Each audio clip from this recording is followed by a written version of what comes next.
And with that, the Auroraverse finally returns. Hello everybody, welcome to the stream today. My name is SenseiSuplex, and today we have the likes of Valley of Dreams featuring the Voden Knights. Hope you guys are ready for an awesome and epic session. Fear noises. What are you talking about? What are you talking about, Max? What's wrong with you? Anyways, jokes aside, how's it going, everybody? Hope you had an awesome day today. We're gonna get straight into the session. Do we have any announcements that I can think of? Besides of pay attention to Twitter or Instagram, we're going to be having the 2,000 follower special. What do you call it? The 2,000 follower special, like or infographic or whatever you want to call it, announcement page, all that sort of stuff going out probably Tuesday or Wednesday. We're going to be announcing it. We're going to be trying to get a whole bunch of dungeon masters and all that stuff onto the sort of thing. Also, hey, Mort, appreciate you for joining on over the YouTube side of things. Appreciate you. All right, enough wasting any more time. Let's get straight into this. I'm gonna swap overlays. All right. Let's do this. Make sure we got this. All right, we're good. Bro, they're the favorites. Bro, yeah, you know we don't get that love. Yep. That, oh man, I'll tell all of them that first and foremost. Yeah, this is true. This is whole fact, man. What done happened? Oh no, nothing. Try to say hot mic like we were actually spitting. You said I'll tell them to their face. Oh, But good. What? I don't even know. No. All right, so if y'all are good to go, let me grab Bard Bot. Time to get in here and start playing this thing so we can get everything going. I should have grabbed this earlier. All right, let's do this, y'all.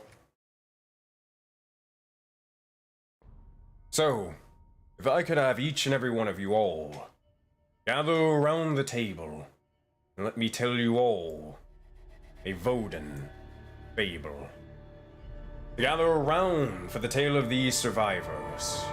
For this, my friends, is the tale of a looming corruption, and that of a jaded destiny. This is the infamous tale of the Valley of Dreams, and the legendary tale of the Soul Bound. Our heroes would reconvene on the floating islands of the Tsamadan Oculi tribe. It'd be here the Voden Knights would be found conversing and discussing the information that they possessed. Be also here as they begin to recount the visions of the Blue Sage Mark, to even the knowledge one would receive from sending spells as well. As the information was spread, however, the heroes would see as Keeper Raya would arrive requesting Azora Lunista's assistance for a grand request. To aid the other fellow soulbound in battle. Ultimately accepting, Keeper Raya would also bestow a boon to all of the Voden Knights for their soul's activity. Regardless, the Voden Knights would begin to split into several forces, as Azora, Korra, and Adidark would begin to head to the training area of the Tsamadans. Meanwhile, War Chief Agni and Go of the Meadows would reside in the Grand Tsamadan Hall, while Zaman would begin to head to the Generator District. Learning of Dunamancy, Zaman would begin to try and assist, but things would take a turn as the minerals would begin possessing his body, but then begin to warp his mind, and as he'd begin to sacrifice the Tsamadans in the grand scheme of it all. Meanwhile, Adidark would begin teaching Gashir, the Noxious Blade, the first rule of being a Voden Knight: to not go unconscious and to not wield a glass jaw. While this would occur, Azora and Korra would begin training with one another and discuss the means of trying to achieve their goals.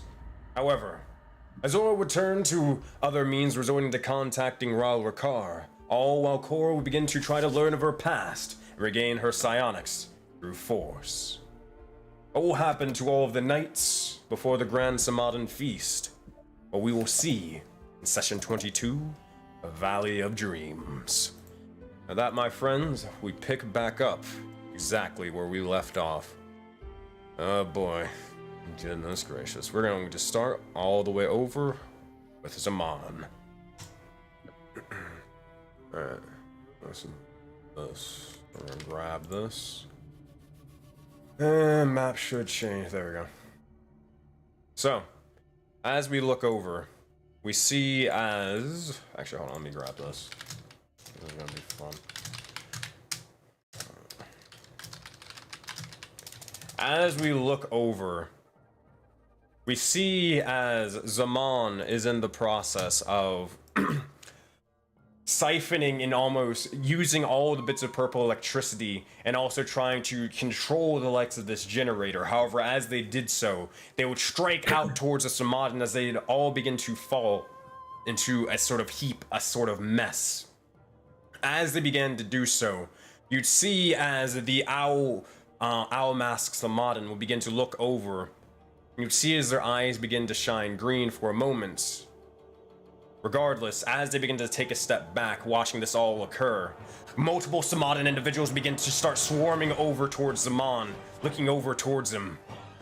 As this begins to happen, you'll see as they all begin to draw their weapons, and they look over towards you. But as they begin to do so, Zaman, what you hear in your head is...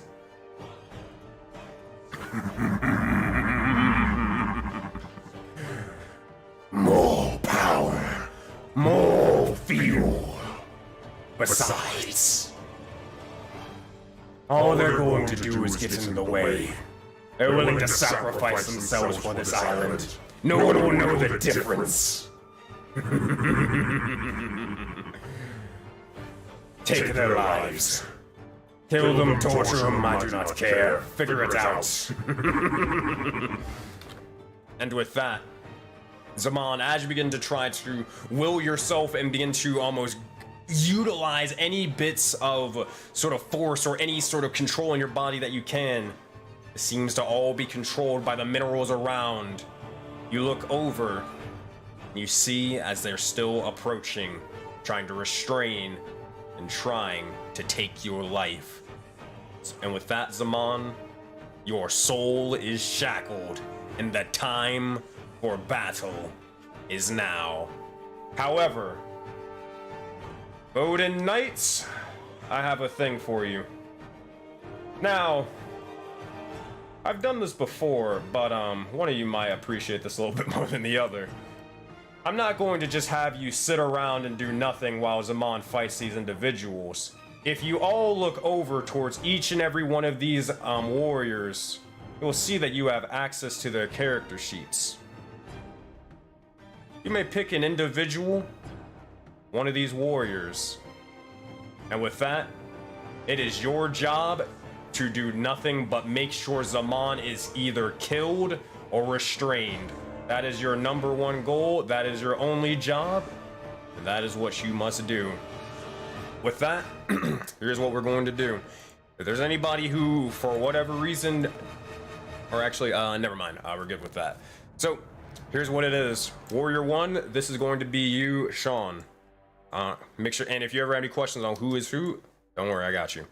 That is number 1, so that is Sean over here. Number 2, that is Kane. Number 3, that is Tito.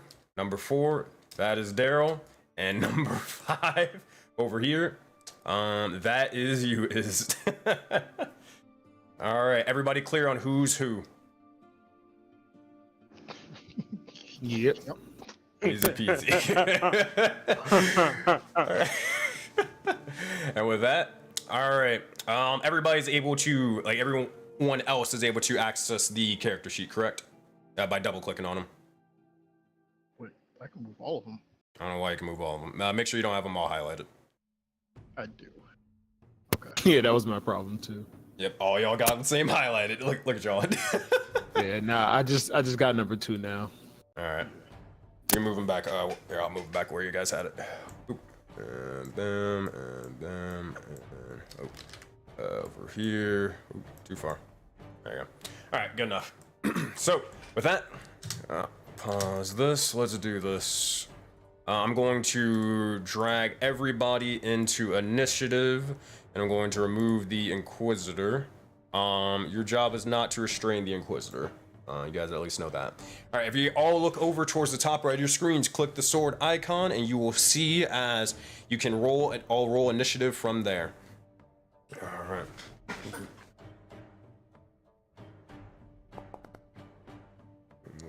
this, and let me get this. Come on, did you really think I wasn't gonna go first? Did y'all really think I was? The dice guys know what's up. They know what's up. All right, everybody's good. Let's do this. Top of the round, we have Warrior 5. All right. Is that being said, as you look over towards this individual, hey man, if you guys want to take it full serious, you want to get into RP and a role playing as this guard trying to whoop Zaman's ass, by all means go for it. I don't really care. But regardless, you look over as this individual has just killed some of your brothers, and he seems to be getting ready to kill all of your other allies. As this occurs, what would you like to do on your turn? And sorry, I zone out sometimes when Zaman RPs. Last time, like, did he provoke this dude, or did he just light him right in front of me for no apparent reason? So I removed those tokens that were already dead off the field, but it seemed to be that they he was just seemed to be just like, yeah, I'm helping out, guys, I'm helping out, this is perfectly fine. Then he just electrocuted both of the individuals off to the left and right. I'm just gonna slap him then. And for some reason, I'm highlighted on all of them too. Make sure to just like click and drag, and then you'll be good. Like drag off the screen so you're not highlighting all of them. I got you. Hold on. All right. I don't know. Goddamn, already messing up all the tokens. Still got them all. That's strange. Here, if you so here's what you're gonna do. You're gonna click on your screen. You're gonna just drag, form a little square, and then it should fix itself. You can drag like that. Got you. Thank you. I'm a visual learner. If you haven't figured it out yet. Yes, I guess move and I'll just attack him. You know what I'm saying? Just slap him real quick. Easy enough. Make an attack roll, and let's see what you got. 18, that one will just barely miss. Oh, and also, it's fucked up, but keep in mind, you actually can use inspiration on these attack rolls and all this other stuff. But that said, if I had it, I'd use it. That's an 18. You swing forth with the longsword, trying to strike over towards Zaman, but it hits the likes of the metal exterior. You're able to connect, but you see as the minerals actually begin to protect over Zaman. Ineffective. Do you have another? I think that's the only attack you got. Make sure I got this right. Nah, that's it. Yeah, we good. I'm just trying to figure out my motivation to be like, you've killed my brother. Asshole. Easy enough. All right. That being said, Warrior 2, you are up. What you got for us? All right, about to run up on them real quick. Wait, no, I'm Warrior 2. Are you? Yeah. Yeah. Oh shit! I thought I was 2. No, you should be where is it? 4. Yeah, so 5, 10, 15, 20, 20. Yep, so go right here next to my buddy. Go up on him and hit that. Damn. How do you hit? Longsword. Okay, there we go. Yeah, same thing. Yeah. As you begin to do so, same thing, 16, you begin to swing forth over towards them, and you notice as the minerals begin to block its form for a brief moment in time. As you begin to do so, you go into that of a defensive stance, and you ready yourself for the next to come. And he says, yield! And that's it.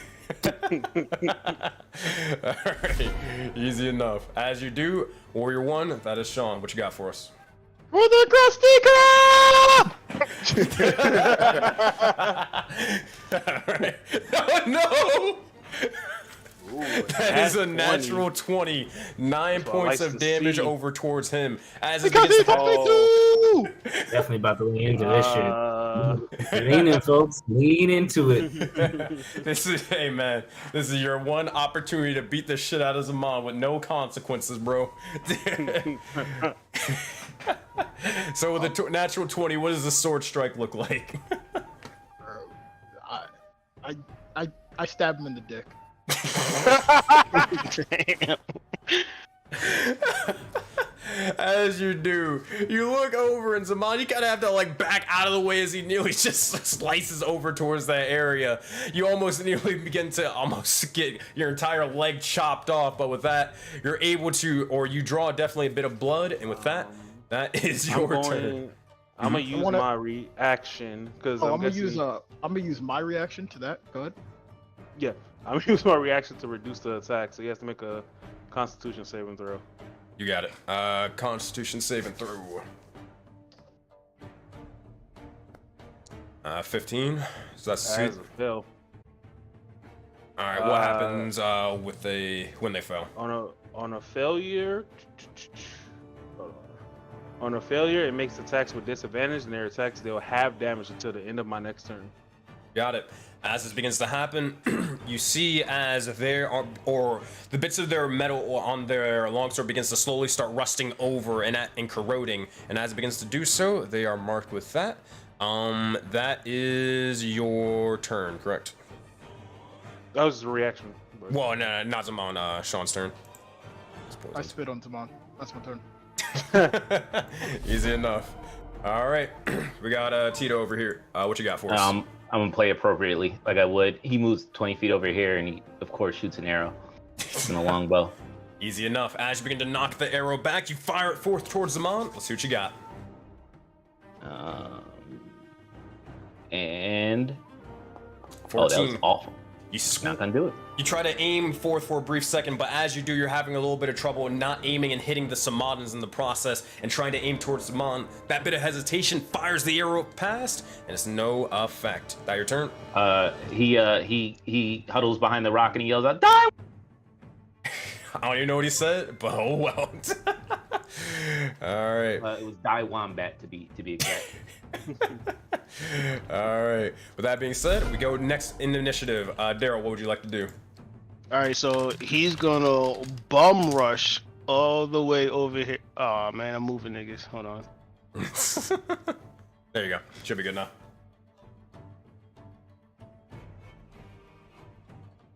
Nah, I'm still moving everybody. Yeah. Make sure sure. You gotta click and drag, make that square, bro. So you're gonna click on the screen. You're gonna hold the left click or left click, and then you're going to just make a square and just drag somewhere else, and then you should stop highlighting everybody. All right, let's try this one more time. All right. There we go. So he's gonna bum rush in, and he's gonna like knock into these other guys too. And he's gonna say, "Scum," and then he's going to grab. He's gonna try to grab Zaman by the neck and hit him in the back of the head with a sword. You got it. As you begin to do so, make an attack roll. Let's see what you got. Also, I need to change the mons are on stream. I will make sure to do so. 20 is going to hit. Only 3 points of damage. You begin to grab him in the back of the neck, and as you do, you try to slash over before Zaman's able to sort of almost back into you and almost duck underneath, taking a little bit of damage, but not as much as they could have. That said, is that your turn? Bonus action, he also spits in Zaman's face. Alright, as you do, Zaman, you see these highly disrespectful Tsamadan guards surrounding you from all sides. What would you like to do? Zaman is going to cast Wall of Fire. Oh shit! Yeah, this is gonna be one of them days. You see as he and he's gonna make a circle around himself, and he's gonna like encapsulate everybody around it. So he's in the middle. He'll be 10 feet away, but they all should take 5d8 fire damage and make a dexterity saving throw. It's not gonna place correctly though. Gotcha. I forgot. Yeah, you can do like a circular sort of motion with the wall of fire, right? Yeah. Yeah. Okay. All right. So that's gonna be dexterity saving throws. If you guys can make that for me.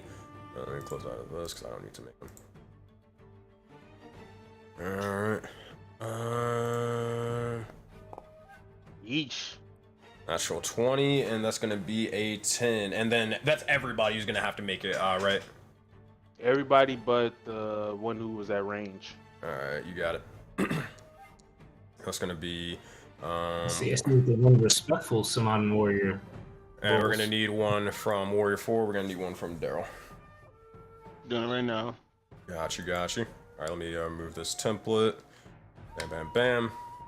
How much damage was that? Oh man, jeez, god damn, 10? Light. Yeah, all that spit in his super face. light. That's why. Super light.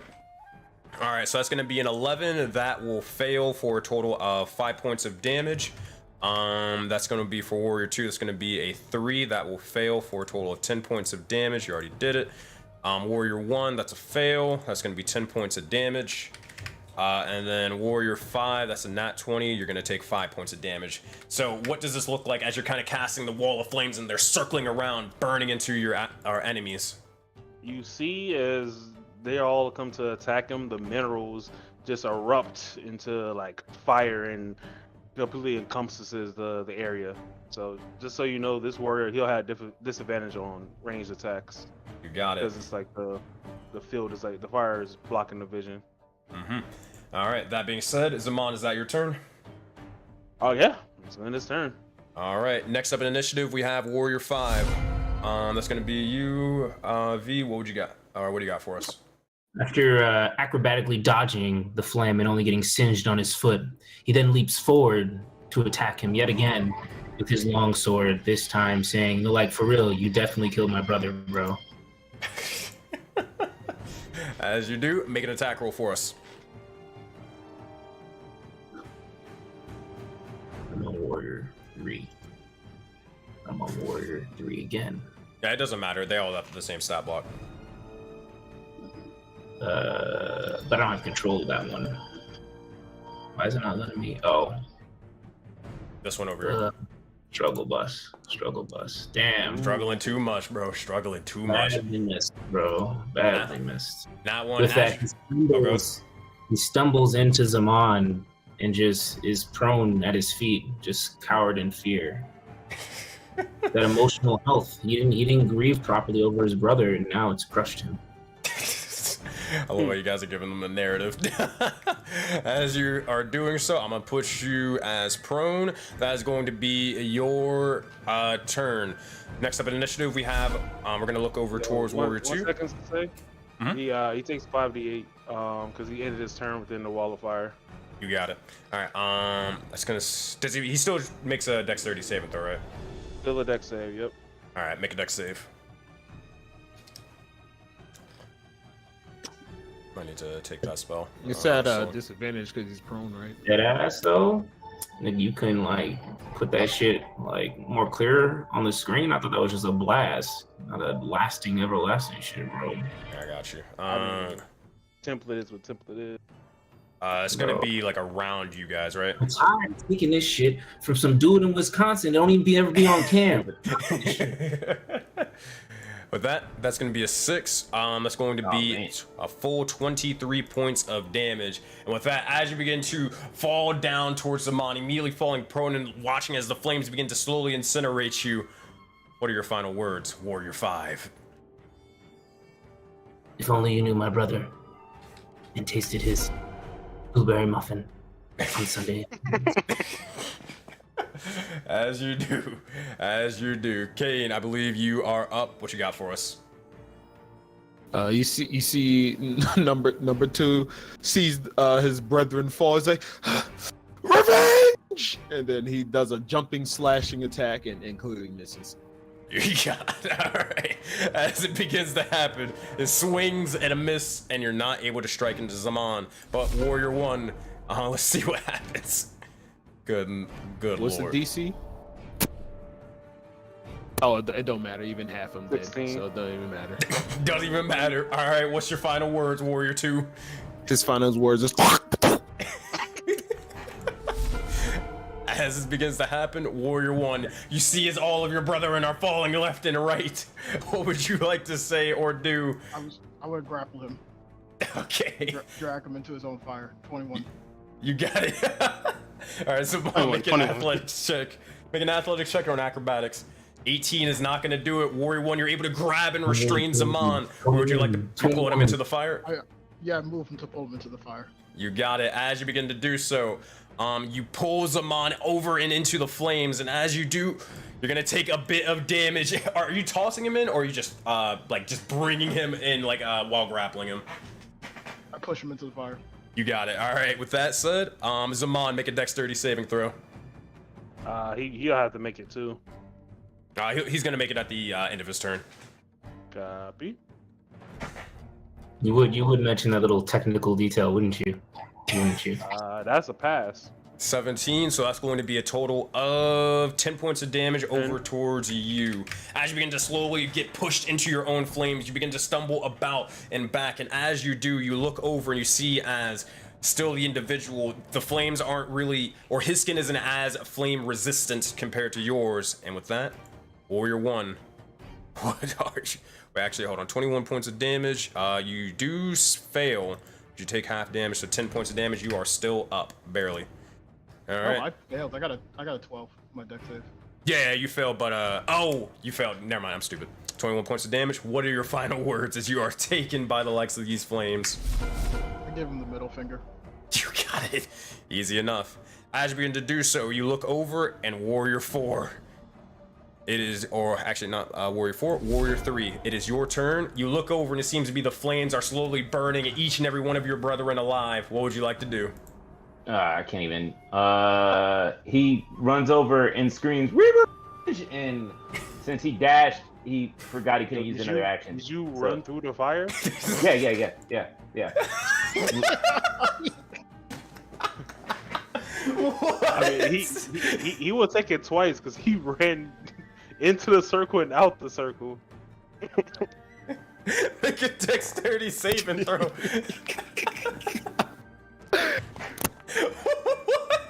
That's a fail.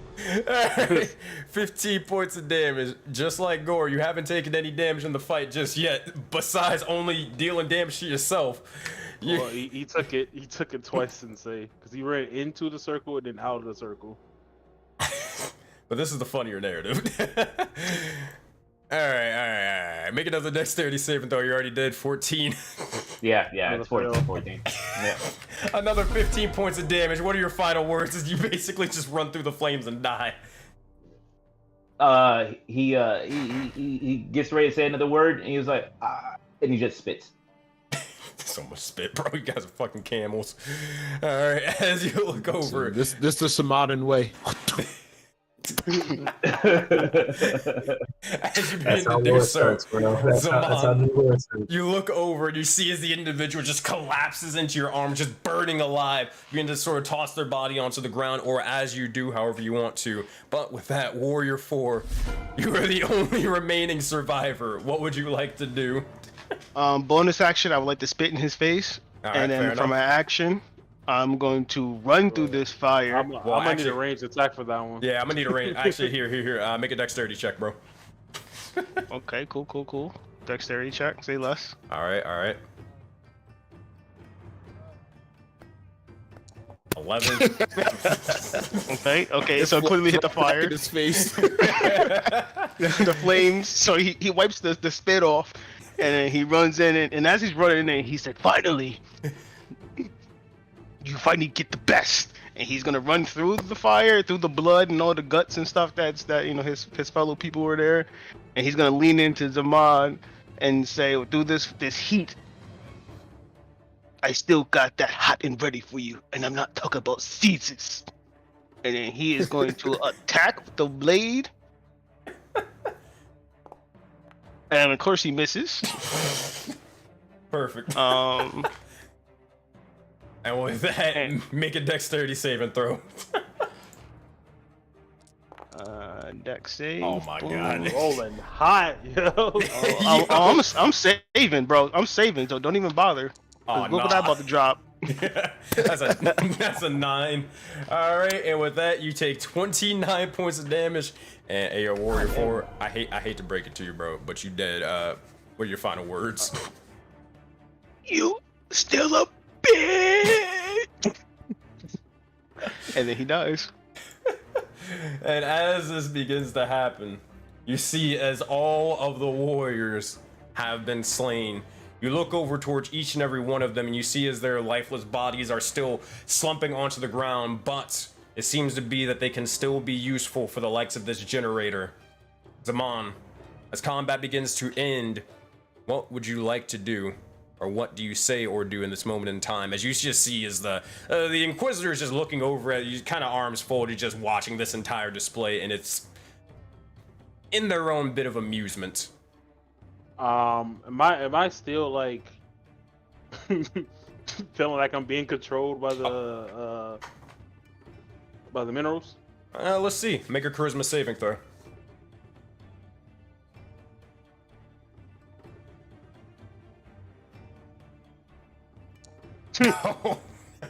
Yeah. Yeah, you do. Yeah, I mean, Zaman is gonna lean into it, and he's gonna say, "Yo, you just watched the people get slaughtered and did nothing. Why would you in my head?" You look over, and it begins to, and you'll hear the voice begin to speak and say,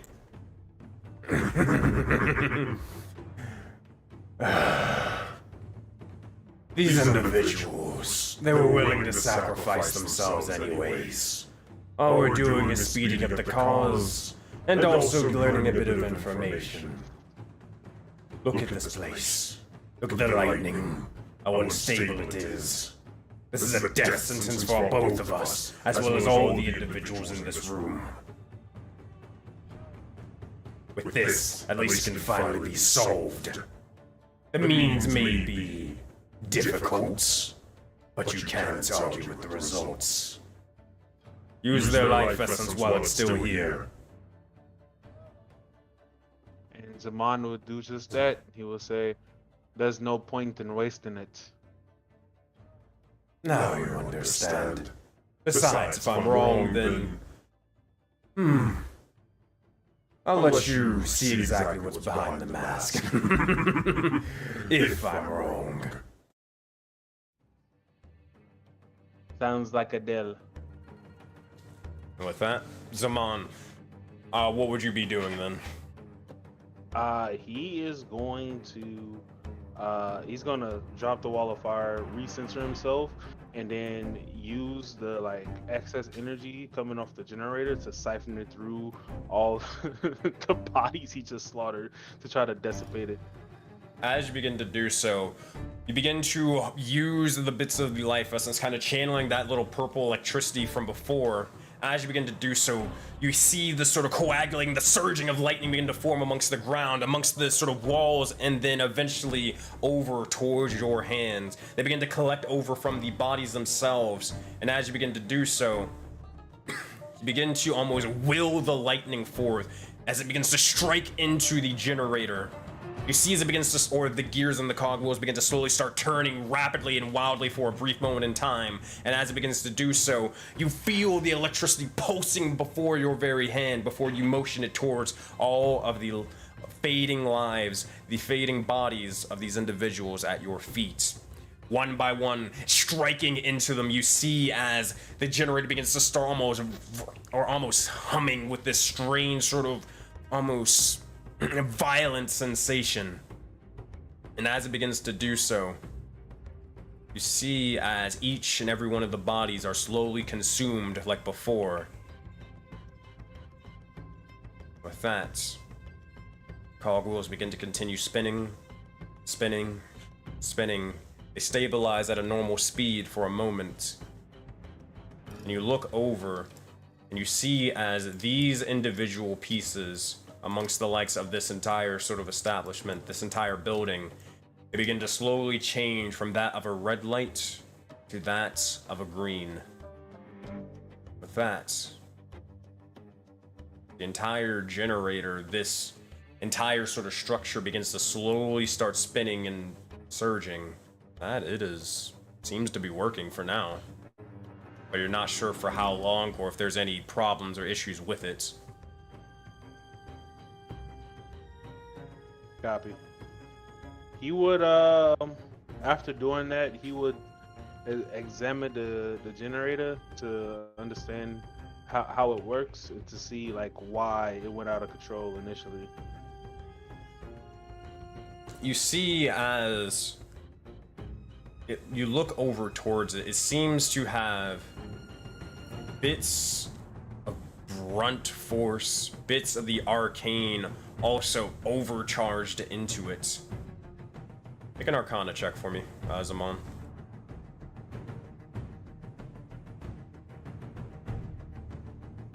9. You're able to at least understand a little bit. It seems to be that This was damaged by brute force, but judging by it, it doesn't seem to be by weapons, as you don't really see any of the weapons laying around or about. Not even far off to the side, sort of stashed somewhere. This seems maybe by something else, but you're not sure. Besides that, the bits of the arcane that are slowly sort of singeing off of it, this is before the lightning even struck on it in the first place. It seems like bits of the magic that the Tsamadans kind of use, but not exactly. As well as even a bit of evocation magic on top of that. Whatever this is, it seemed to be just an overabundance what caused it to explode or go out of whack. That's all you're able to get, however, with a 9, though. Copy. Zaman, knowing this information, he's going to continue to use his mineral form to stabilize it, and he's going to look over to the Inquisitor and say, you need some type of barrier to protect this. It doesn't seem like it was damaged by weapons, but some other type of force. You'll see as he looks over, acknowledges it, but doesn't say anything. Copy. As you begin to do so, slowly but surely, as the generator begins to slowly stabilize, you have to kind of stay there for a couple of minutes to watch over it. You'll see as slowly bits of your body begin to return back towards your control, that you have a bit more. The voice begins to kind of fade from your mind for a moment, and you can move as you wish without any sort of interference. You look over. Seems to be that though there are no bodies, the blood stains, they still rely on the ground. The scorch marks are still on the ground. But the Tsamadan Inquisitor will kind of look over towards them, and then look over towards you. Zaman, with full control, what do you say in this moment in time? You'll see Zaman, he'll like get to his knees and he'll start to pant, and he'll say, what came over me? Why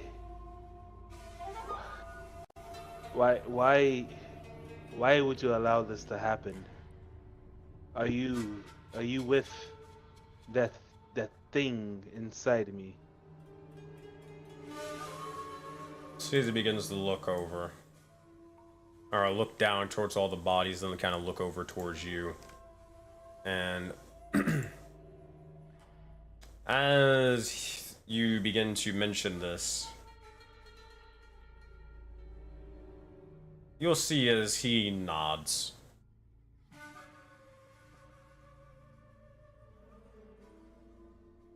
What does it want? Why has it chosen me? And why kill these people for no real purpose?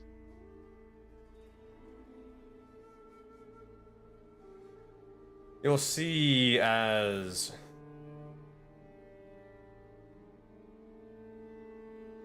the voice begins to enter your head, and you see as the eyes begin to glow a green for a brief moment in time.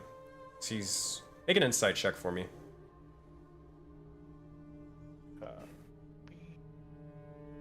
This is bad rolls. He sort of shifts for a moment, but that's about it. That's all you're able to notice. You'll see as he begins to speak with that same guttural voice and say,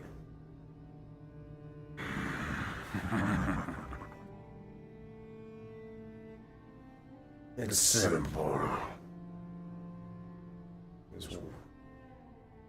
This world is natural as it is.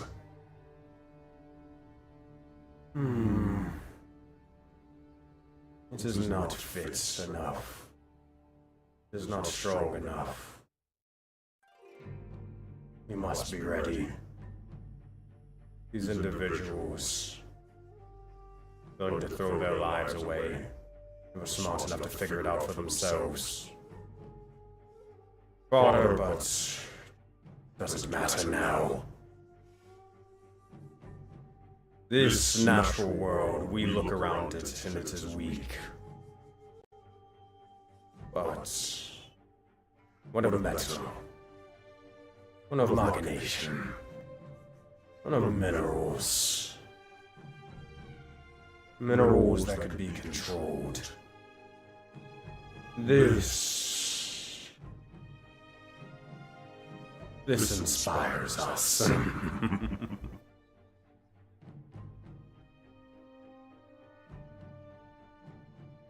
And who is us? Somebody who is willing to kill their own clan members? If you are still stuck on that, then this cycle definitely is doomed. Understand this. You will have to kill many people. And I mean many. They will be forgotten. They will be lost. Get over it. These people mean nothing to you.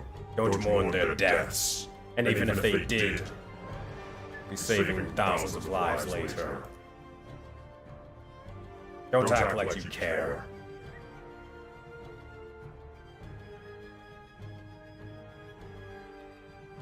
I don't care much for these people. I don't know these people.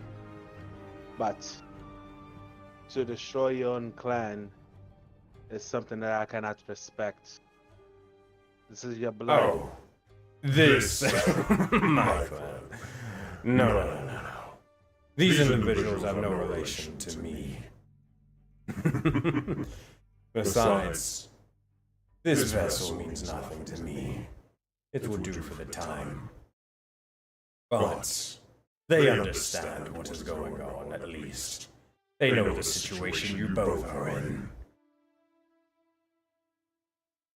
The Samadans they build in the sky when they don't see what is below. What can be used as a base, a foundation for progress. You'll see in time. Besides, we're already watching from the inside anyways. I wonder what Hannibal is doing right now. Maybe we can go check. Yes. Zaman, Go ahead. make a charisma saving throw.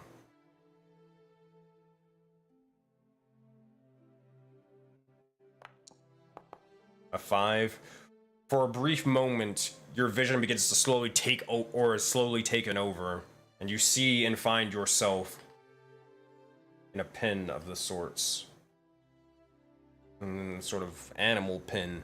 You look down, you're not your same sort of form, you're not your arms, you seem to have 4 legs, quadrupedal, but metallic in nature. You seem to be one of the robots, the owlbear, the robotic owlbear from before. You see as it's slowly sort of moving and shifting with the minerals amongst it. And you see as it slowly begins to start moving on its own volition outside of the pen and begins to start roaming out to the village. Your vision begins to shift and begins to change before you see yourself right here. With that, you look over and you see another shift from the Inquisitor before. They look over, and they look over towards you, and they kind of hold their head a little bit. They do not say anything, however. Bobby. Zaman would say, well, nothing we can do about the dead. Can you communicate to whoever you see these people as that upon our arrival, the generator was going out of control? I tried to stop it, but it was too late and they were slaughtered. They'll look over towards the thing. They'll look over towards the generator. And you'll see as they begin to write on a piece of paper. And as they begin to write it out and they begin to show it towards you, it's just a blank piece of paper before you see the writing onto it. It says, seems fine for now. I will look over and I will make sure the generator is stabilized. For now, we report that it is successful. With that, Copy. Zaman will say, well, I better be off to this feast and align with my group. We should communicate again. You are a peculiar one. He'll start to depart. and as you do, as you begin to leave the sort of area, you'll see as... Oh, hold on, these fuckers aren't here. They were the ones that rushed in. Oops. You'll see as you begin to do so, you look over off to the side, and Zaman, as we leave this sort of scene, you look over and you find Keeper Raya waiting for you at the entrance. As they begin to do so, for the sake of brevity, you begin to communicate, you begin to talk and converse with them, and as you are taken by the likes of the Keeper and more, all of the stuff, the likes of the Ascent on Friday, begin to occur. But you are gone for a decent bit of time in the process. Copy. Alright. So, as we leave from this scene for a bit, we look over and we head towards a smaller sort of hall, the Tsamadan Hall, with the likes of Gore of the Meadows and War Chief Agni. As we begin to look... As we begin to look inside... You're good. We'll look over towards you, Gore, as... What is it that you are trying to sort of do? You feel as a little bit, how you say... You're kind of like waiting anxiously for this so-called feast that you haven't really eaten in a long while. Besides your little bit of rations, and you're also a little bit parched, but... What are you trying to do at this moment? Alright, first and foremost, I don't know why cam isn't working. I've been trying to turn it on and off. I don't know what's going on, so such is life. But Gore is more concerned with what's going on to try to find some prey. He's still a little, I don't want to say unnerved, but he's antsy to answer Phoenix's last message he sent him. So, considering everybody's been doing all this stuff with the marks, Gore just wanted some behind closed doors time to try to use the mark without giving up too much about it. Like, he already doesn't trust the other Faye and Keo and all them right now, and he's not gonna tell too much of their tactics if he's got a one-up on running up on people. So Gore's gonna go ahead and sit on his bed and sort of meditate and focus on his mark, and he's looking for very specific things right now. So the first thing he focuses on is whoever is praising Helio that's around that he's supposed to be watching out for. He's also going to focus on the orange mark because the quick one asked him to. And he's going to try to hone in and see if he can figure out where Phoebe and them are at the moment.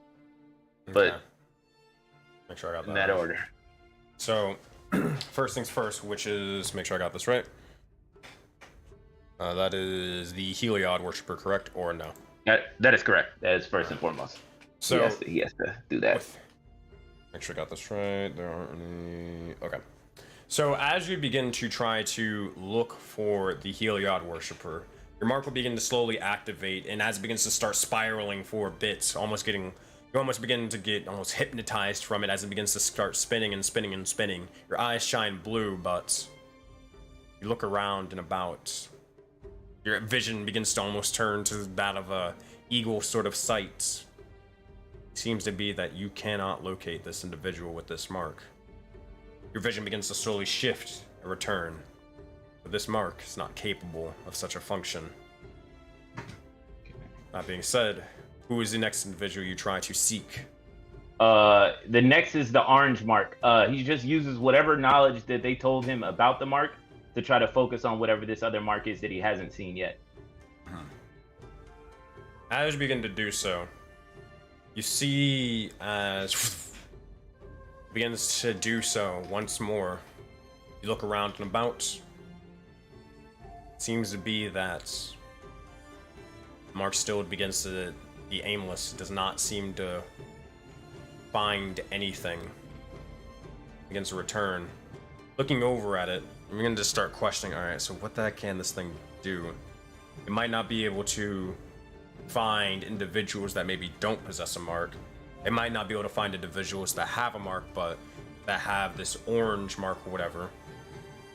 I mean, to think. Make an intelligence check for a second. Okay.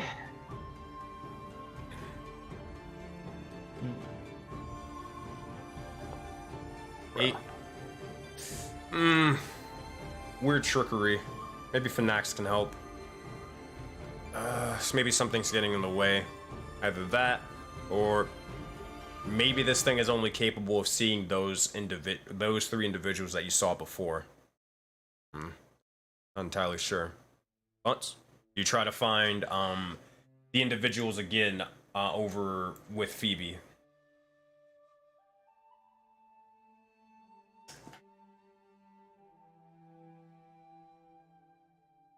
All right, bet. So you said that say that one more time? Mm-hmm. Say that one more time? Yeah, I got you. So didn't seem to be able to find the other sort of marks, but are you trying to find the mark with Phoebe right now? That's correct. That's correct. We'll do that. So as you begin to do so, your vision begins to take flight once more. And this time, instead of being in a sort of stationary position, flying over the likes of this sort of strange Tsamadan hall, it begins to soar with a rapid pace. You feel a sort of rushing of water, the rushing of waves begin to almost crash into you for a second. And as you do so, you see as it begins to stop. You look over and you'd see for a brief moment as the individual you look about, they seem to be purple skinned and more taller than ever, standing at probably 8 feet tall. They seem to be looking over, beginning to sort of point a couple of things out to the builder spirits. Seem to be helping with constructions and also talking to a couple of individuals. Make a perception check, Gore.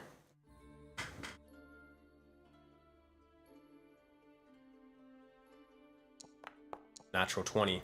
You look around, scoping out exactly what you see. You see a handful of individuals of all different shapes, most of which you've already seen before, but you see as these individuals are building up their base, you look around and you don't see Phoebe anywhere in sight. Not hiding behind any individuals, nothing. But one thing that you do see is, as there is a massive, one of the biggest things Gore has ever seen in their lives. A giant ankylosaurus who seems to have a couple of horns, but on said horns you would notice as there is a blue swirl mark upon one of them, exactly like yours. As this is sort of done, you notice as the vision begins to slowly fade out and your sight returns to yourself back into this room.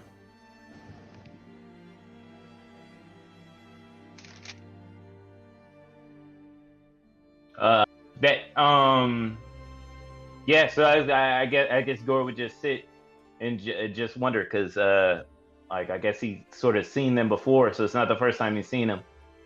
And he ponder.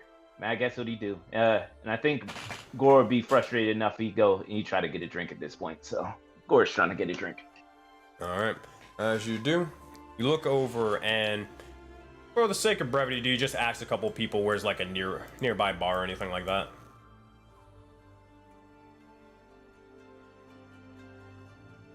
Bet. Then Gore just sits and waits. That's what he does. He did not answer the question at Oh, all. I'm so sorry. I'm sorry. He did not answer the I was taking notes and trying to think of like next step. That's my fault. Like I'm trying to be better at this note taking, and it's fucking clearly taking me. Nah, taking you're me good, off. bro. You're good. Yeah. Say it one more again. I'm sorry, Sensei. Nah, you're Yeah, good. wherever there's a bar, bro. Send me to a drink. Send me to a drink, bro. It was Send more Gore to a so drink. does Gore just ask around, be like, hey, where's the nearest bar? Yeah, Just go find it. Or just walk up to the nearest one and stand on the table and be like, "Where's their drink? Gore's parched. All that water and not a drink." Yeah, there's we got a bar nearby. I mean, there's gonna be alcohol at the feast, but if you're just trying to, you can't necessarily wait. There is, where is it? Hold on. Goodness gracious, where the fuck is it? The top. There we go. There's the Three Top Tavern, not too far from here. It's a little bit of ways, but it shouldn't be that crazy. It's just a little small sort of thing. And Gore is like, "Point me the way." I see. And do you have water in these skies? All right, so in so many words, Gore is trying to ask if there's like a pond, a lake, anything up here. I don't know. Yeah. So Okay. asking about that, he'll point you out the general direction of where this small tavern is, and also on the note of looking for water, they'll kind of point out, yeah, there's a waterfall not too far from here if you're looking to, get any water for any reason. Yep. Yep. Gore would just go whatever way he pointed. All right. So take your pick, Gore. Waterfall or tavern? Waterfall, then tavern. All right, you got it. That. Begin to look over towards the waterfall, and after we deal with this, we're gonna head back over towards Cora. Where you at? Oh, hopefully this map I can actually like zoom in now. Just thought about that. There we go. All right. Where you at, Gore? As you begin to slowly start getting, kind of flying over for a bit, you look over and you'd find a massive sort of waterfall with a couple of nearby fish inside, as well as a couple of rocks and more. As you begin to do so, what would you like to say and or do? Real simple. Gore is just gonna look at the pond and he'd be like, he'd go close and he'd be like, "Sense one, send this for Gore." And he's gonna drop a note in there with a mana crystal and an empty mana crystal. You got it. That being said, is that all you need from the Sewer King? That's all he needed from the waterfall, bro. You got it. No need. You'll see as you begin to yell out for his name, you'll see as the eye of your axe begins to slowly open wide and immediately sort of emerging, not even the full form. You'll see as a tendril with several eyes begins to look over towards you. Focus, grab the note before just sinking directly into the water. With that, send me, DM me the message that you want to send over and tell me to who, and then gotcha. Will do. Will do. All right. Now, as you begin to head over towards the tavern, we head back over towards Cora for a bit in time. All right, let me swap on over if I can move the thing. Cora, as we last left off, and afterwards, after we go to Cora, we're gonna go towards Addy Dark, and then we're gonna come back to Gore. But as we look over towards this, you see as Rose, the Tsamadan scion, begins to look over towards you, and you see as she is getting, or you'll notice as bits of the earth, bits of the rocks are slowly beginning to start protruding out of the ground and slowly rise and float up. As she begins to ready herself for training. Cora, before this does occur, you look over as all the individuals are watching you. Is there anything else you need to do or say before this training occurs? Yeah. I just gotta finish one last thing with Aurora, and then we can just jump right into the game. Got it. Ooh, shit. So she'll make her way to Aurora, and Cora would say, before I start my training, I want to thank you again for making it part of your duty to help me get my body back. And I would also like to offer my assistance in the meantime. I know that one of your goals is to vanquish Raurakar, There you go. and free your clan from the chains. I will do everything in my power to make sure that you get to hell, so we can defeat all those who stand in your way, so that you too can see your goal. I think there's still fire in you, and I think there's still a purpose in you, and perhaps the road is too long for you to may see, and who knows, we're never promised to tomorrow. But I'll do my best to make sure that you get to where you need to be. And if that's hell, then we're going to hell. She puts her hand on your shoulder and she says, well, as much as I appreciate that, Cora, and I truly do, right now, vanquishing that devil will only drain me of the powers that I've gotten from him. Right now, making sure I'm strong enough to get you back in your body, and making sure we have everything we need, power, strength, numbers, to defeat the Zhao. That is currently my new mission. Helping you, helping Adidoc slay the night creatures, helping Zaman get whatever he's looking for when it comes to knowledge, even assisting in Agni in his journey to hell. I'm here as a tool for you all, and that will be my new fire. Hopefully, even I can find a way to assist Gore in something. Once I accomplish all that and am able to assist you all, I will find a bit of happiness and peace in that. And then she looks over at the Tsamadans and she says, but we might not got too much time before this meal, so you could get back to training. And go ahead. Nah, she would nod, and the last thing she'll say to you before she goes is, she'll say, it's a rough road that leads to the height of greatness, and I think we'll all reach that height. And this is referring to after you're saying helping Addy and Zamad and Gore. And then she would say, toss me that rock one more time. Actually, let me stand back because you're gonna beat me in the face with it. You see Azora kneel around and she finds a rock a little bit more inspiration in her, and she tosses it towards you. She lobs it and gets ready to strike one more time. Simple stuff. Cora, D20. Or dexterity check.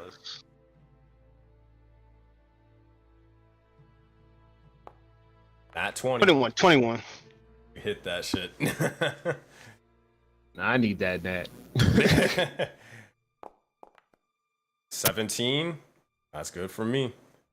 As you begin to do so, Cora is able to immediately slash through the legs of the rock. With that, Azora, what does this look like?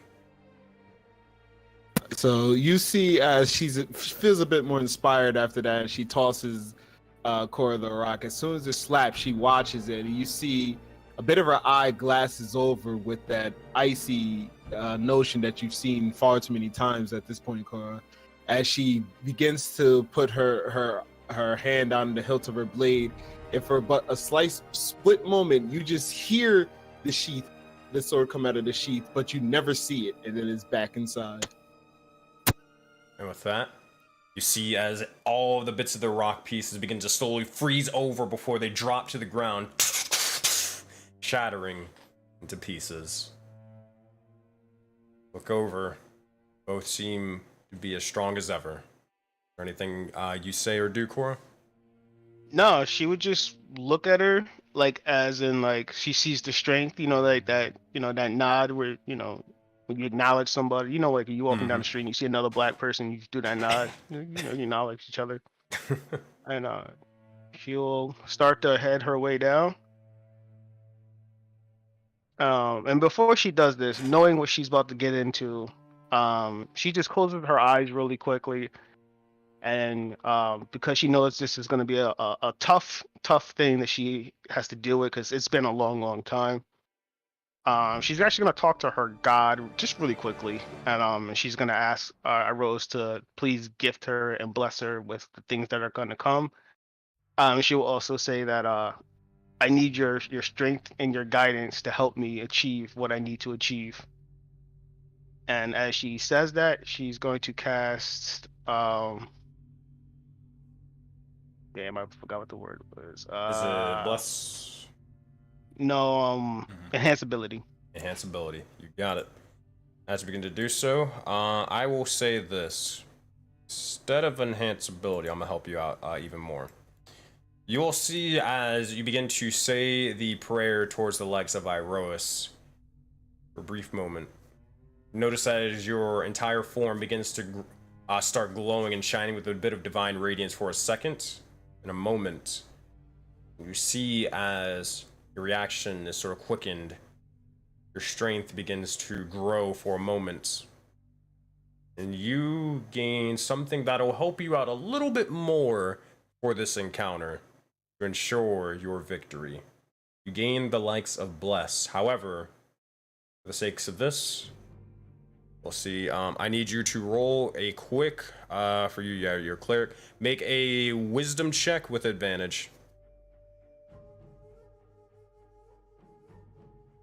Gotcha.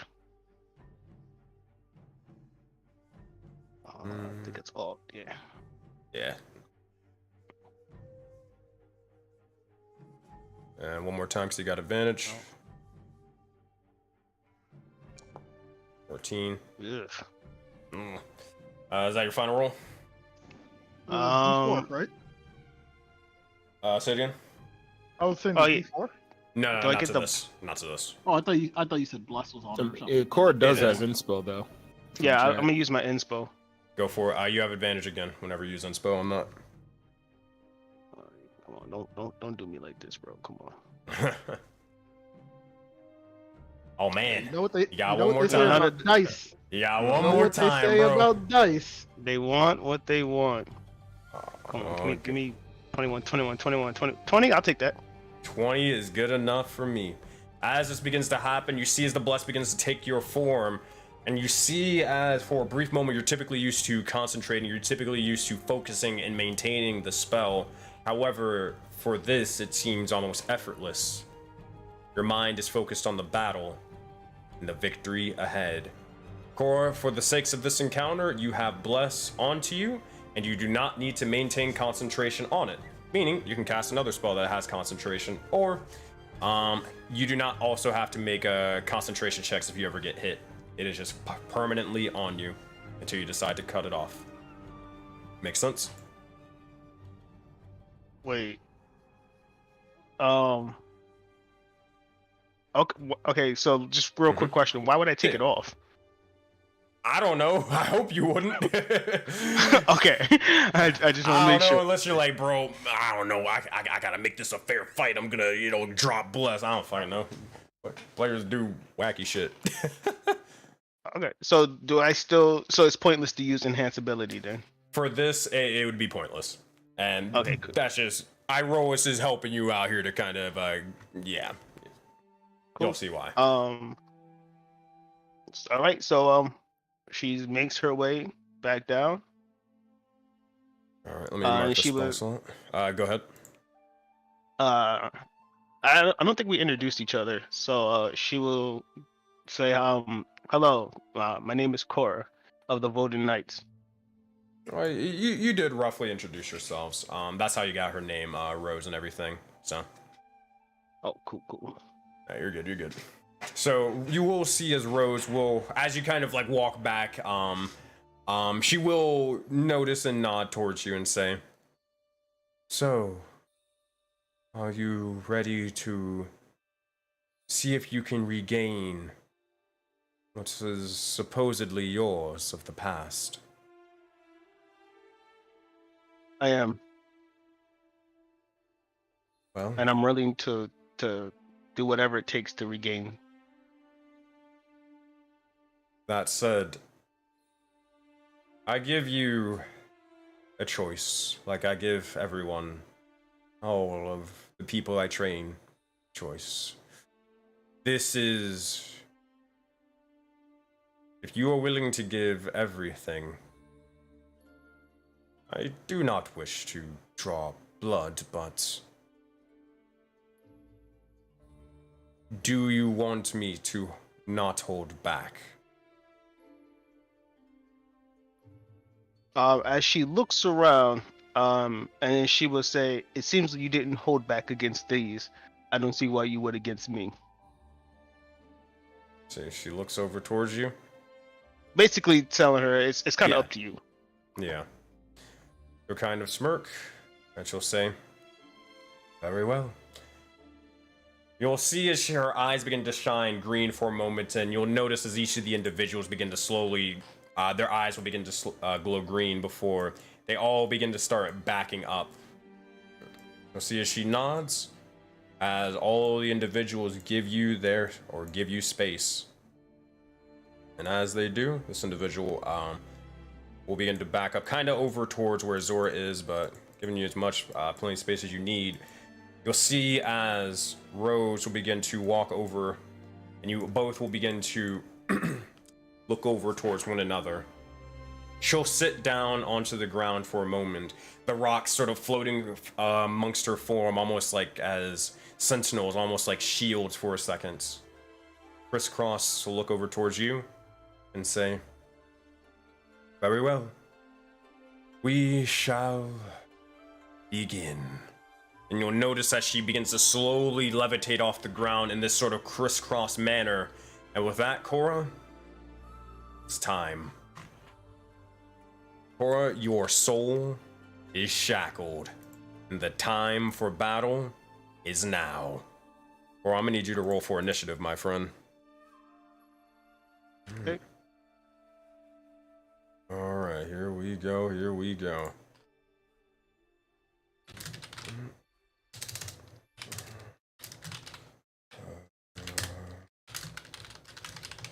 Alright, let me know when you got that. Did it go through? I do not believe so. Oh, it's weird. Make sure. No, it did not.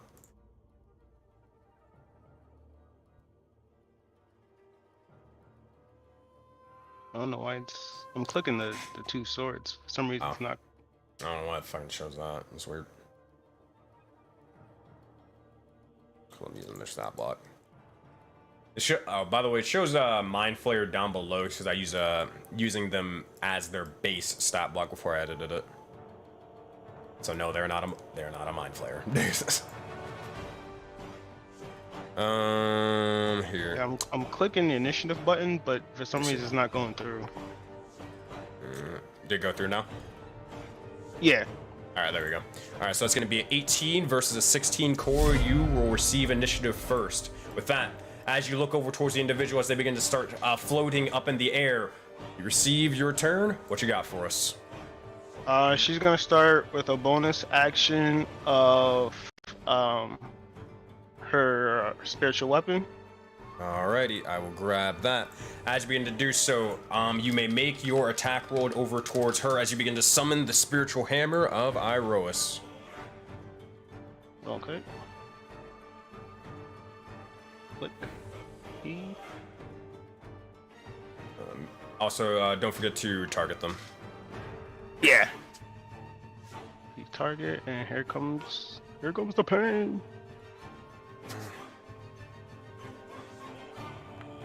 18, that will hit. She's going to, she'll let it happen. As this begins to strike into her, 18 will hit, slamming down onto her, one of the rocks. You see as it begins to strike into her, and bits of the rocks begin to strike into her own sort of cloak and torso. With that, that's your bonus action. You do have an action, though. Alright, and then she's going to cast a cantrip for her. Actually, nah, she's gonna get up close and personal. Keep in mind, you did cast a spell, so you only have either melee attack or a cantrip attack. Yeah, she's gonna use the kabubu. You got it. As you begin to do so, you rush forth, immediately trying to close the distance and close the gap. Make an attack roll with the Kanabo.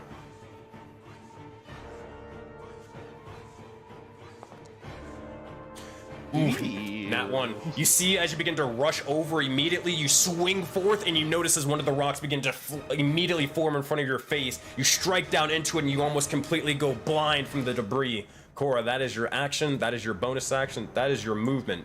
Is that your turn? Yes. All right. As you begin to do so, Cora, you look over towards the individual. Oh, if I could, please move that over. There we go. You look over towards the individual, and as they begin to notice your form, you'll see as begin to say, "Good, but too much effort for such little gain." And as they begin to say this, Cora, make a strength saving throw for me. You do have bless, so you do have a D4 added as well. Copy. A 10, that will fail. You see, as this sort of happens, immediately a sort of force push begins to form as her eyes begin to glow green, and you are almost pushed, almost sent flying backwards several feet. As you begin to do so, you are not knocked prone, but you are pushed out from her specifically. She will then use her action. That was her bonus action. She is going to... Yeah, she won't use that just yet. She'll look over towards you, and she is going to... screw it. Yeah, why not? She's going to cast Phantasmal Force onto you. Alright. And she's going to upcast this to 4th level. God damn. Alright.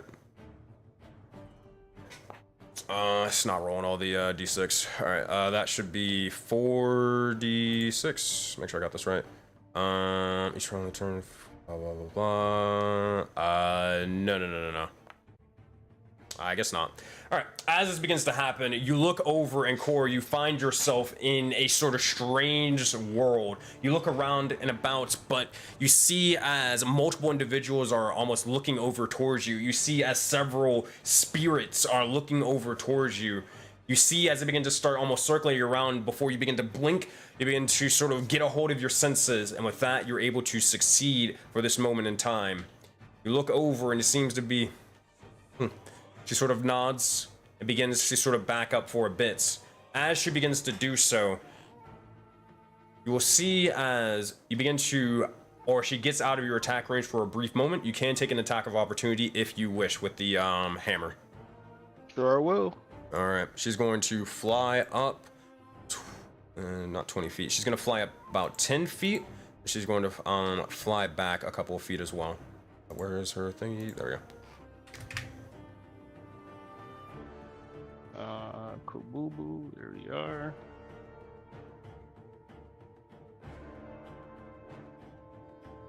.24, that'll hit. 7 points of damage. Or I don't know why she's concentrating on that. But that said, as you begin to do so, you strike over with the hammer for a brief moment in time. You send her flying for a brief second.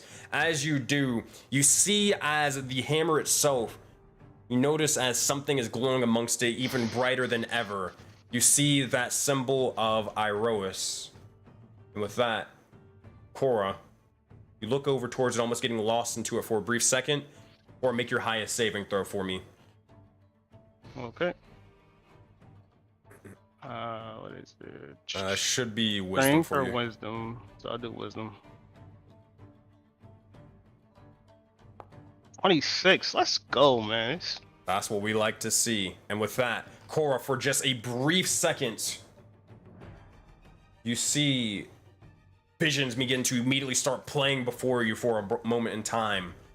Cora, you find yourself in a temple for a brief moment, a Yasudan temple of Auroraverse, the god of victory. You see as you find yourself in this strange area, but you're kneeling down. You have your holy amulet pledging to Auroraverse.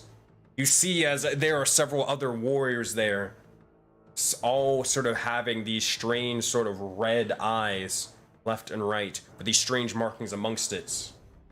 You see as each of them begin to pray towards Iroas, but you begin to start shining with a divine golden light. Notice as Iroas begins to take a special liking to you, and you specifically. As you begin to strike forth, your vision begins to come back towards you, and as the memory plays out, into question for a second, but regardless, it's no time to think. Cora, you receive initiative. What do you got for us for your second round? All right, so now we're gonna cast some spells now. All right, go for it. How far up is she? She is 10 feet up. Oh, she didn't move back all the way. She's going to move. I don't know why I'm drawing that. She's gonna move back a little bit more, getting a little bit more of that distance from you. But go for it. All right. I think she's gonna cast. We're gonna do. Actually, I'm just do a guiding bolt. You got it. As you begin to do so, grab the holy symbol and begin to hold your hand out and fire it towards her as you cast a divine guiding bolt. It begins to sear through the sky and strike into her. Let's see what you got.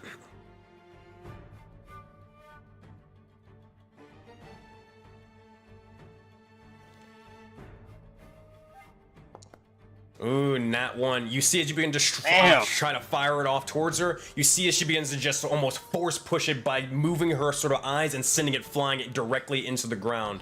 Unless you want to use an inspiration, you can use it. I'll give her my inspo.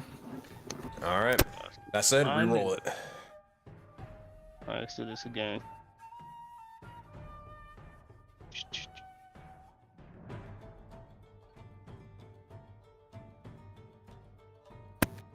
Make sure you click the don't consume spell slot. Yeah, that too. 12. Still gonna miss. Damn. You send it forth and the same sort of thing occurs. Don't you have bless? Oh, you do have bless. yeah. Roll a d4. That can save it. You gotta roll high though. D4. Don't forget about that bless. Give me four. Nah. One still not allowed to go through. It fires off into the ground. You see bits of dirt begins to explode up, but you do have your bonus action if you want to do anything. I'll just do the boo boo. All right. That said, that is your turn. Next up, initiative. No, I mean the spiritual weapon. Oh, okay, got you. All right, you can move it over. I got you, and yep, it should have enough movement to be able to get over and swing. That's the only thing I'm hitting with. All right, make another attack then.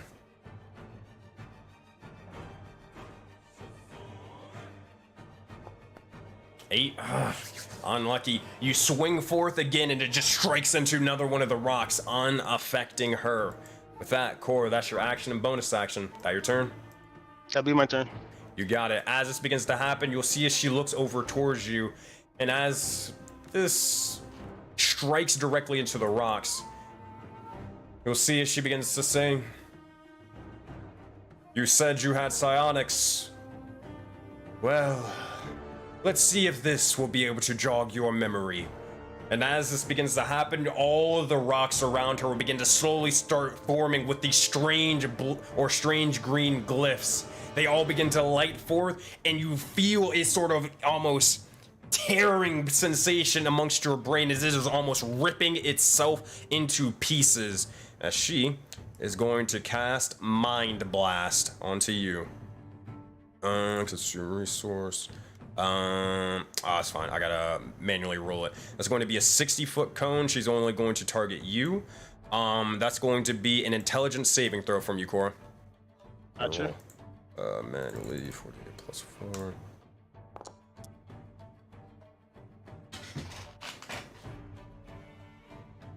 Wait, is that? That was me rolling damage. Oh, okay.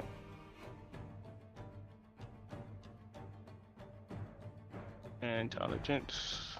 And also, afterwards, my bless. 15 doesn't matter. 15 is enough to succeed. As this begins to happen, you feel this sort of racking pain amongst you for a moment. You do take a bit of damage, but you don't take as much as you're able to sort of steal your resolve and continue forth.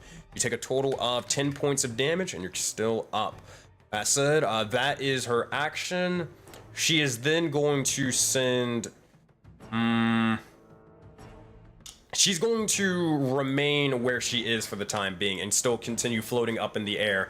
As this happens, Cora, make another wisdom saving throw, that being your highest. Gotcha. 21. As this begins to occur, you feel this sort of rushing sensation as you are blasted by the likes of this strange sort of psionic energy for a moment.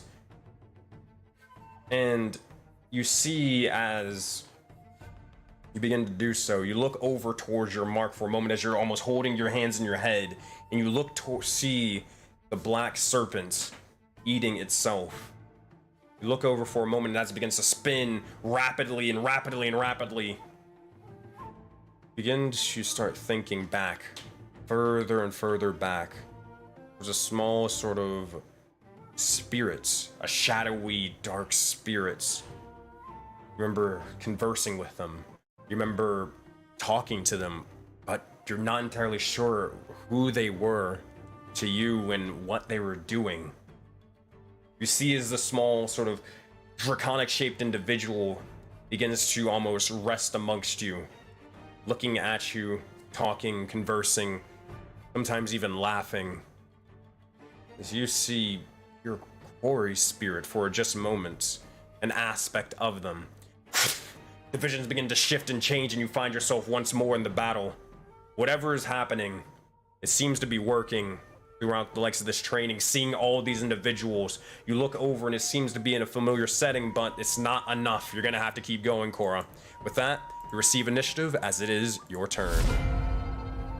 Okay. We're gonna go back to the drawing books and hit them with that guiding bolt. You got it. As you begin to do so, make your attack roll. Don't fail me now. Same sort of thing, same sort of song and dance, holding the holy symbol and firing forth a guiding bolt strike over towards them.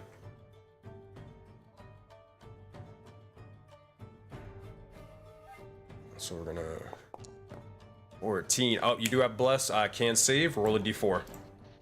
D4. I might just start using a boo-boo at this point. 2, 16. That's enough to hit. That will be enough. Roll damage. And also, what level were you casting this at? Second level? All right, so that's gonna be 5d6 for me. All right. So this is the part I suck at. D6. 1, 2. Nope.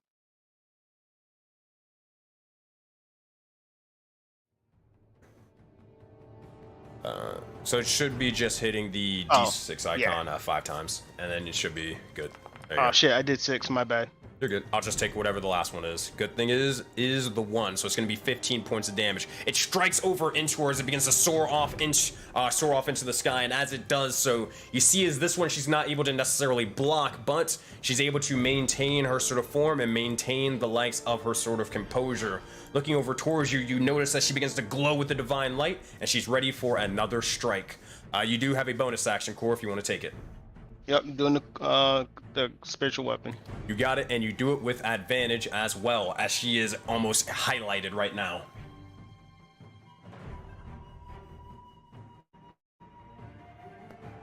$16, that's going to hit. Roll one more time just in case of a crit. Just roll a d20 for this one to keep it simple.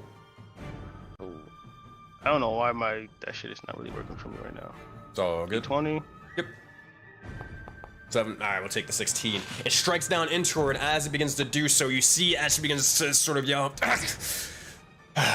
very well, very well.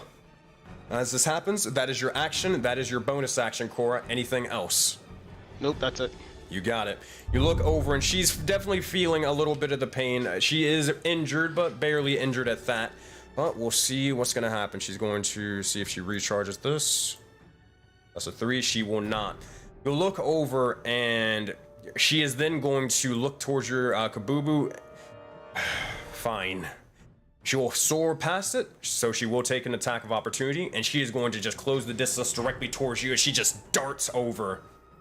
All right, so you can make an attack of opportunity if you wish. Yes, sir. Doing it right now. Oh, by the way, thanks for telling me about the C part.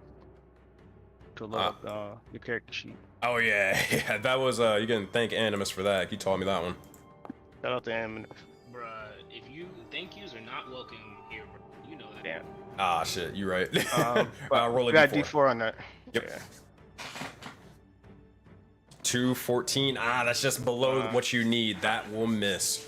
You look over, and as you begin to do so, you swing, and you notice as each of the sort of rocks around her begin to slowly start getting wrapped and entangled with these strange sort of psionic tendrils. They begin to reach over, and they begin to just almost come together and smash over towards your head. She is going to use her psionic tentacle attack. All right, let's see.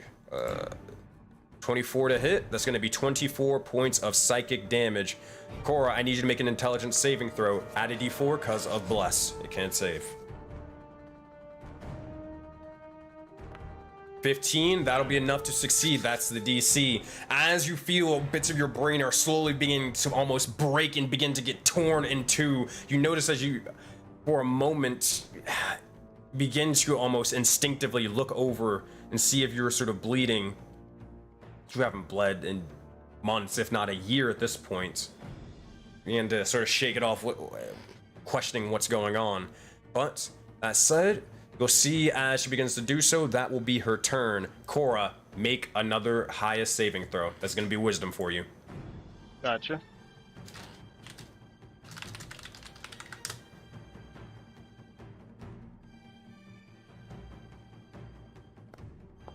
$19, add a d4.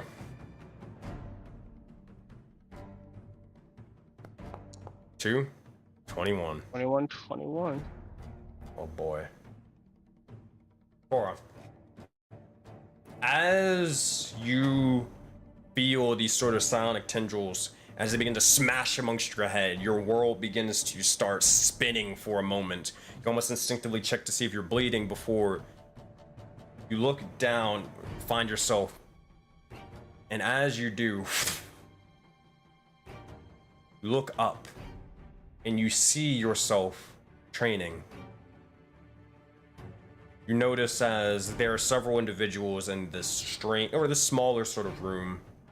They all have these glowing red eyes. You see yourself with several oculi. As you're training with these individuals, you see as some of them are sort of sitting down cross-legged, others are using weapons. You see, apart from yourself, only several feet away, a blonde-haired individual who seems to be sort of happy to train. They have form, they have a bit of technique, but you see this blonde-haired individual in red monk robes, and you look over towards them for a moment. Why? They look familiar. You begin to look over towards them, and the reason why they look familiar is because their face looks similar to this. You look over and you see training with you in these sort of red monk robes, Zale. They seem to be training with their martial skills, and you both seem to be happy. More visions begin to flow immediately as they begin to shift and change for a moment. And you see as both are walking through the streets, exploring a village of the sorts, helping out some occasional passer or helpless passerbys and more. So kind of doing so, the visions change and shift once more, and you find yourself training again, learning new techniques before you begin to question why do you see Zale? Were you friends with Zale? Were you friends in both your past lives? You're not entirely sure before the visions begin to shift and change once more. Cora, as this begins to happen, you receive initiative. What would you like to do? So I'm training with Zale, or I see Zale training? You're training with Zale, my friend.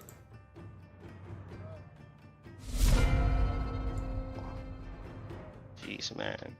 These notes. Okay. Cool. So what she's gonna do is for a bonus action, can she pop a potion for a bonus action? You can. Yeah, because this girl, she's hitting hard. So yeah, I'm gonna pop I'll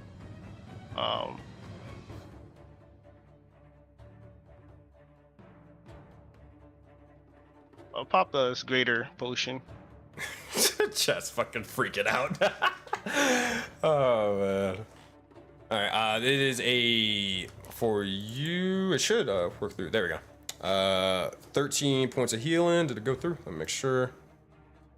Oh, you healed the other person. You don't want that. Oh shit. Alright, I got you.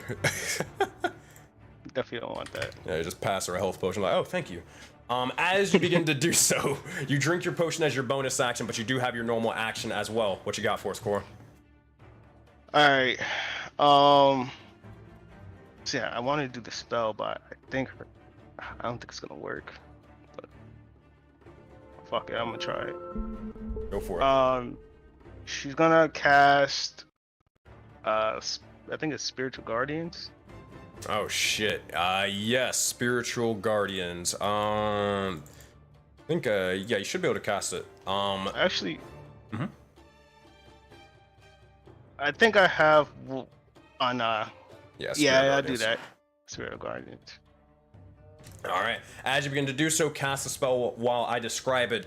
You begin to look over towards this individual, and as they're sort of only several feet away, immediately sort of an explosion of light begins to emerge, and you see as individuals smaller, kind of the size of Gore, but a little bit even tinier than that, small, sort of almost sprite-like individuals who seem to be or having these sort of angelic wings begin to sprout over towards you, all clad in shields and spears and more, as they begin to strike and tear into this woman before you. They're gonna make a wisdom saving throw. They will get a 22. For some reason, your spiritual weapon also rolled. It's gonna be a 17, but they're going to take a total of I believe it's 10 points of damage when you half that. As it strikes into him, you see as it begins to cut and tear and cut and tear. And with that, they are now injured before they look over. And is that your turn, Cora? That's your action and bonus action. Yeah. All right. As this occurs, you'll look over towards the individual, and they are going to try to just reach out. Ah, boy. They're going to see if this thing recharges first. D6. It will. You'll look over and they will say, very well, but you still don't use your psionics. Let's try this again. And immediately all the runes begin to start glowing. Mind Blast is gonna hit you again. Make an intelligence saving throw, Cora. Okay, cool. 8 plus 4.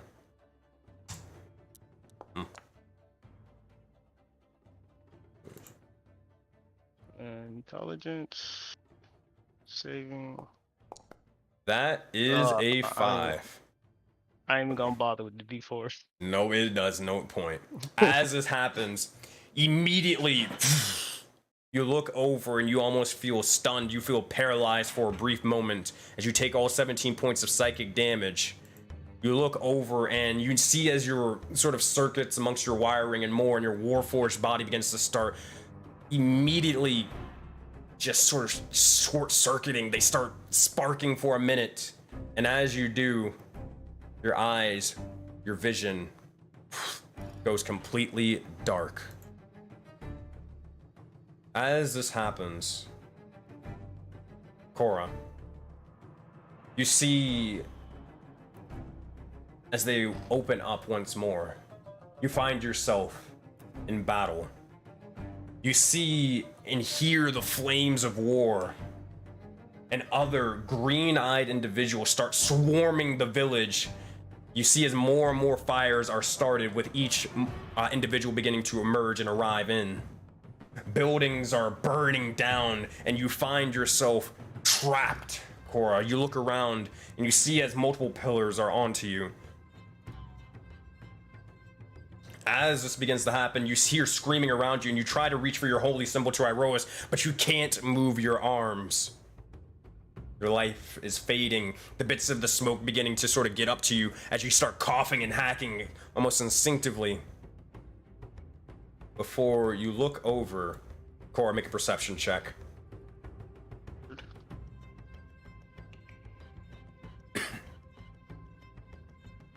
Perception 15.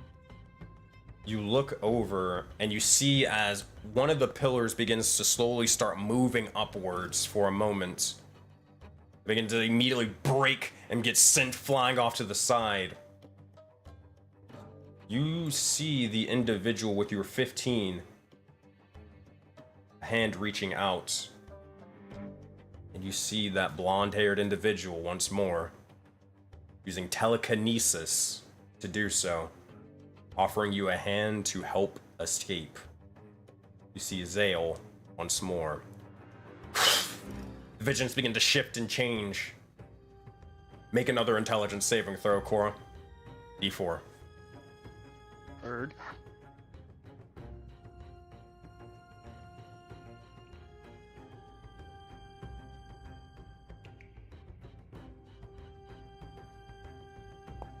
Oh my god. Do I even bother? Nope. Okay. You look over and more Are you visions asking begin for to... intelligence or wisdom? Intelligence for this one. You look over and you see as you find yourself noticing astral lands taking over the skies. The sky breaking, it's shattering like glass, falling, and then earth, land, grass immediately falling as well. You find yourself outside the Sandy Deer Tavern at the end of Sands of Sin.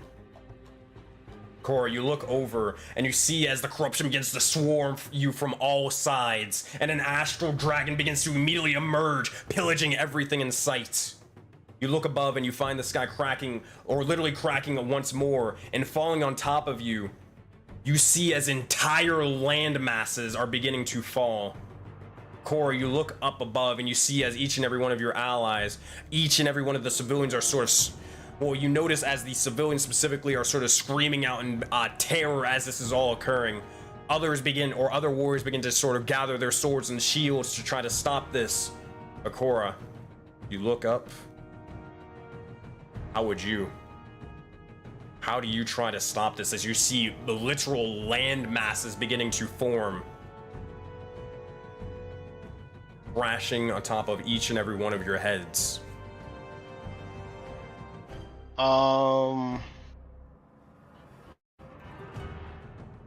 She would probably channel her divinity. Yeah, she would channel her divinity.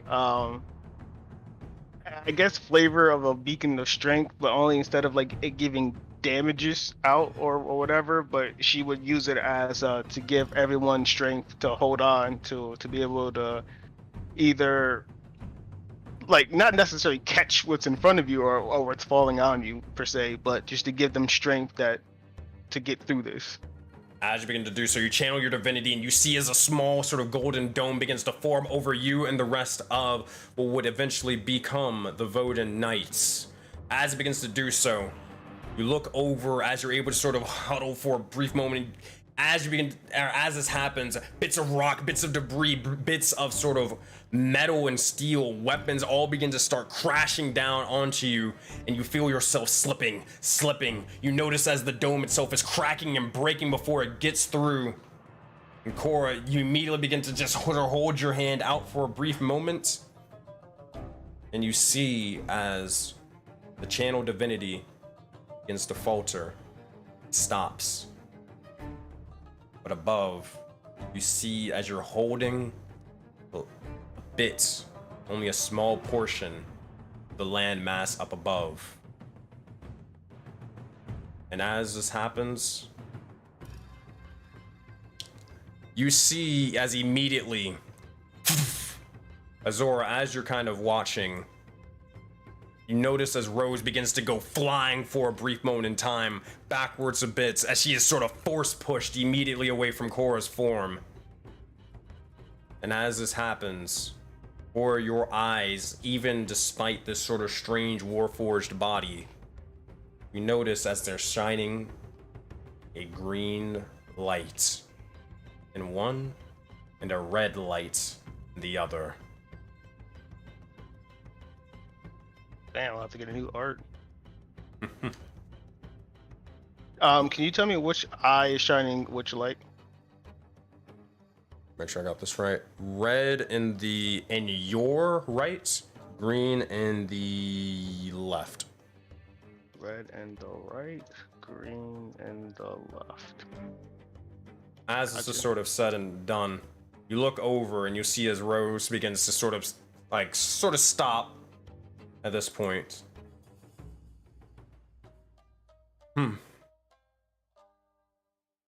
So it seems after all that you do not jest and you do not lie.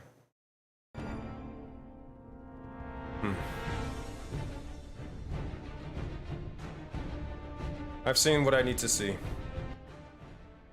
I look over, and as they begin to sort of drop down to the ground, you look over and you feel this strange sort of psychic energies are sort of surrounding what you would imagine to be your head and your hands. It feels foreign, but it also feels, to a part of you, familiar. You just sort of use telekinesis or some sort of form of it to push Rose away. With that, you see as she drops down, sort of drops the rocks off to the left and right. And with that, Aura, combat is done. Alright. It seems to be that you've been able to awaken something amongst you. You're not sure exactly how, but it seems to be working to an extent. You sort of, or what do you kind of do at this moment in time, or say? Shit, she would have a lot of questions. Fair enough. Fair enough. But I guess after she hits the ground and she says that she's seen enough, so she would ask, shit.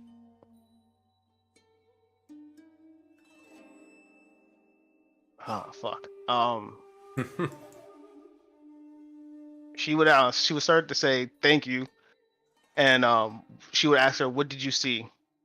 Like, what did you see?" Well, it seems to be that I have found the first Warforged Tsamadan. That is what I saw. A Warforged Tsamadan that used psionics. Now that is a first, but it is a welcome first.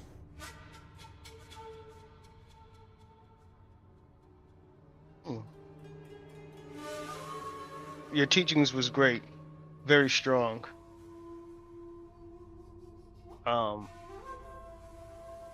feel a lot of change in me, and you brought out a lot. You brought out past memories.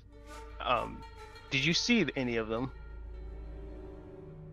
I saw nothing but a warrior in front of me.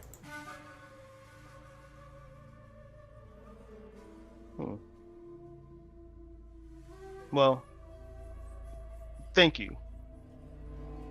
And then she would ask her, actually, no. So she'll say, is there any more that you could teach me? Is there anything else you could teach me? Well, see if you can do it again. And see if it wasn't just a fluke.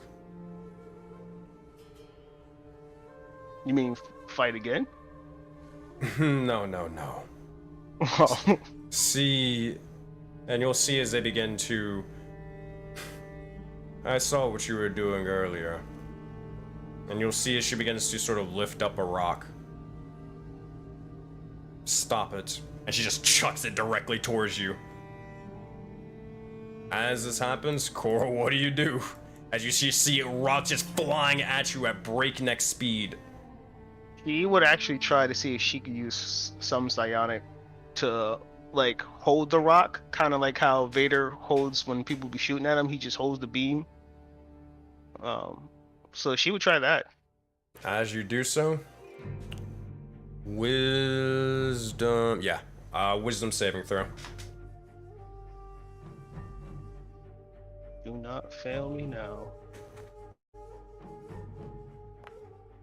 Oh 9. my god, they don't like it. Alright, so I use inspo. Alright, I ain't got nothing. Okay. I'll give her my inspo. Go for it. Reroll it. Many blessings. There we go. That's a lot better narrative.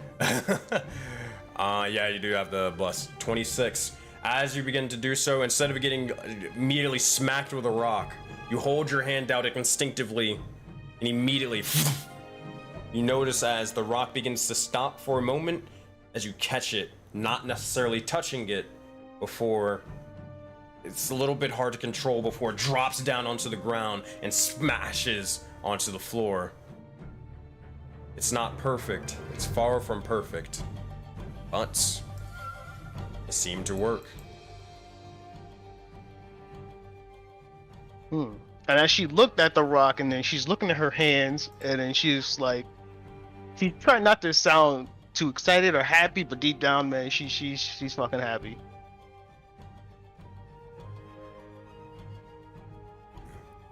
And then as she sees the rock fall, she gives Rose like a nod and said, I told you I would be willing to do anything to get this. And then she would just thank Rose again. And then also she'll tell Rose, what are your plans for after? Are you staying here or? Oh, this is my home. I live here with other Samadans. But do you plan on staying? Oh, sorry. Go ahead. That's you. Do you plan on staying here long term? Well, with the likes of the fighting between the Yasuda, it is essential that I do stay here until the war is resolved. Whether that be in death or that be in victory. Until then, it is my duty to stay here and help train. I respect that. The other person, the one that fell, who I picked up here, is he here to stay too, or is it possible that I could take them to train with?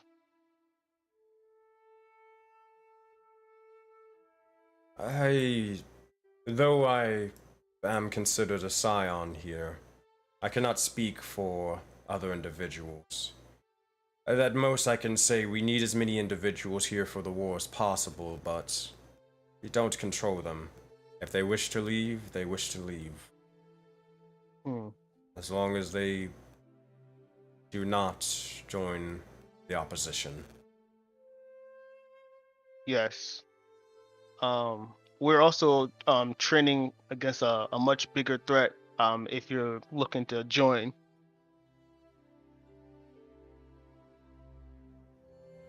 Well, sort of cock their head, curious. We have this. Oh, go ahead. What threat do you mean? And is it? I do not know, but I doubt it is as prevalent as the war here. Entertain me. Well, there's these creatures called the Ops, as I'm sure you're aware, but there's also another group of individuals known as the Zhao Dynasty. I've heard of the Zhao dynasty and their antics.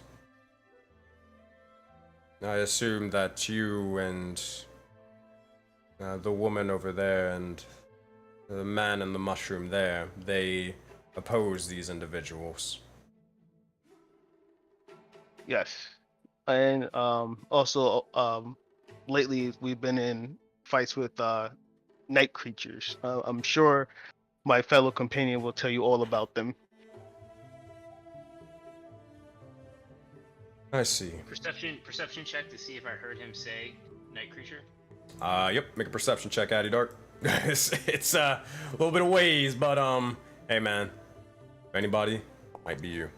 10, you're still focusing on Yashir. We're about to come towards you in a minute. Yeah, no worries. We're just checking. Well, we could definitely use us your service and helping. But if you have to stay, I'd understand that too. Is there a way that I can remain in contact with you, like a sending stone or anything of that nature? You'll see as she looks over towards the others for a minute, her eyes glow green, and you'll see as with your past perception, you'll see as Amir's eyes glow green. You'll see as she says, I do not have a sending stone, but I will say this. We, or Amir of the Samadans, say we can discuss such a thing at this feast that you have soon. Would this suffice? Yes. You'll see she nods, looks back, eyes go green, and then nods back over towards Amir.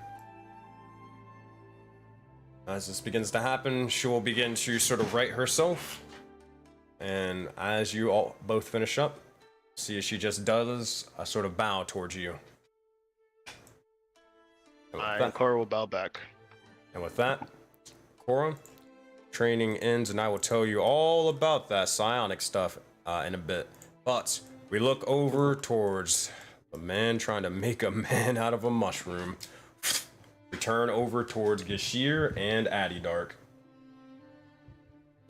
Actually, sorry, I'm AFK for like 5 more minutes. You're good. Can you maybe jump to who hasn't gone yet? We're going over towards either Azora or Gore. Azora, did you have anything while you're here, or nah?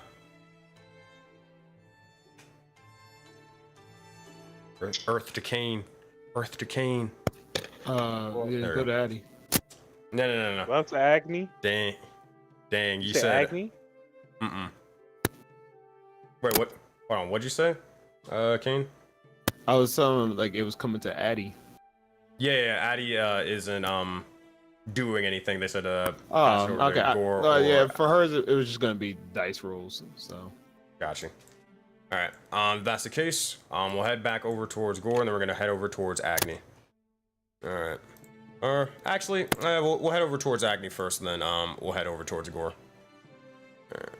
All right. Where are you at? All right. Agni, quick question: is Agni doing anything at this moment in time, or are they just kind of waiting for the likes of the feast? This could be fairly quickly. He would just be practicing his blacksmithing in the room. Easy peasy. Let's chalk it up to some rolls. Practicing some more blacksmithing and more. You kind of set up all your tools, and as you do so, there's going to be a simple. Where is it? Wisdom check for me. Just for flavor, he would have his cat sort of just watching, just so he can potentially like learn from his mistakes as time goes on. But you said a wisdom check or wisdom save? I'll see if you're using the cat. That's a creative way enough. Yeah, I'll give you advantage because you have plenty of time to be able to like look over, seeing exactly like, okay, well, hey, what are we messing up on? What are we doing good at? Yeah, I'll give you advantage for one wisdom check. Well, you don't even need it. As you begin to do so, you take a bit of time and you begin to start smithing. What exactly are you trying to make while you're at it? Anything in particular? he's not trying to make. He's trying to gain proficiency. So I guess he's trying to understand the tools that are in his toolkit. You got it. As you begin to do so, you're able to check off a couple of things and try to figure out and understand exactly what tool does what, how, and where. And as you begin to do so, you continue tinkering away and tinkering away. All right, is that everything for you? Yep. Alrighty. With that, we head over towards Gore. As you, my friend, you begin to head over towards the 3 Tap Tavern to grab a drink, correct? That is correct. Alright, as you begin to do so, you walk into the bar, and you see, and I'm going to show you a map in a second, you see a fairly populated bar. It's a pretty small one, but there is a decent amount of people in here. You look around and about, and what you would notice is, for the most part, every individual here is a Tsamadan, green eyes and more, but 2 individuals begin to stand out. You look over and you see as immediately there is a massive red dragonborn off to the side, and there also seems to be a halfling woman of dark-skinned nature and more, kind of sitting at this sort of bar table or bar stool. You look over and they seem to be conversing, and what you would hear is this. You see as the dragonborn begins to speak and say, yeah, my brother Ragnar. He lives in this town. We were just sort of stopping by to pay him a visit after everything sort of happened, and See as the barkeep kind of responds and says, that is more than fair. Rough times. Not going to lie, but you chose an interesting time to visit with the war going on. But to each your own. You see as the woman responds, well, it is not too foreign from us after all. You'll see she begins to sort of take a little bit of a swig of her drink before saying, we used to work under the colony a while ago with a friend. With the whole 3-way war between the council, the dynasty, and the Vulcan tribes, war was kind of all we saw. We'd probably still be working under the council if the whole world wasn't taken by the starry ones. Gore, make an intelligence check for me.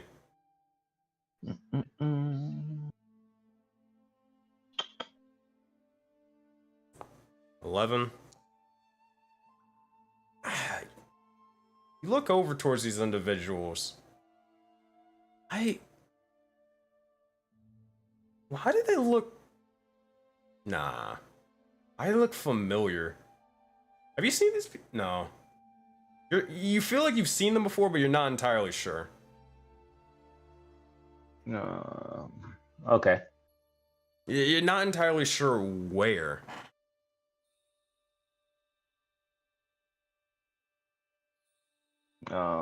Okay. Gore just brings himself to the bar, pops in the seat, and he's, bartender! Gore needs a drink. It's been a long time. We'll see as the barkeep will begin to look over towards you. Very well. Here we go. Here, here's the menu, and you'll see as they begin to sort of pass it and scoot on by. And as they begin to do so, you can pick whatever the heck you want, whether it's a simple ale or something special or fancy. The choice is yours. But regardless, this is what you see for you. You'll see as the menu sort of pointed out towards you, you'll look over and you'll see as the other individual, oh boy,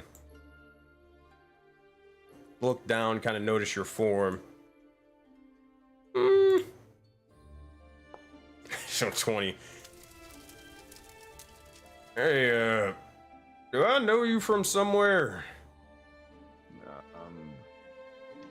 Gore looking, does Gore know you? Surely you heard of Gore of the Meadows. I've crushed so many things. Gods, I tell you. Oh my god, you are very loud. Wait. You're from, that, tavern. Yeah, the tavern from a while ago. Yeah, you're the one sort of literally being loud as shit inside their drink and everything, causing a ruckus. I remember you. You were with the white-haired woman, right?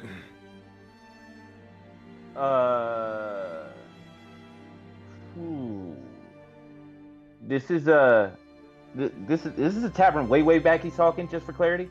Way back. That first tavern in Sands of Sin.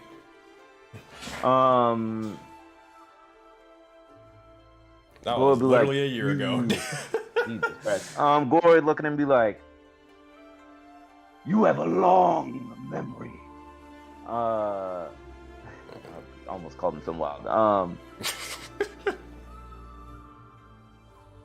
I thought we were far from that place. Well, we are. Very far. My memory, I mean, it was, it can be spotty at times, but, it's kind of hard to miss, someone with as much, sort of, how you say, vocalness, to put it lightly, in a tavern while drinking, but, especially, What exactly are you doing here? Weren't you? Yeah, I mean, it was already in the sort of the Forbidden Expanse and all that sort of stuff. I thought most of the people there died, or were kind of forgotten at this point.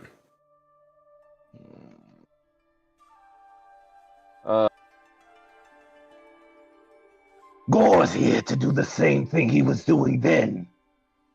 He's come to crush a god. But these ones are playing games.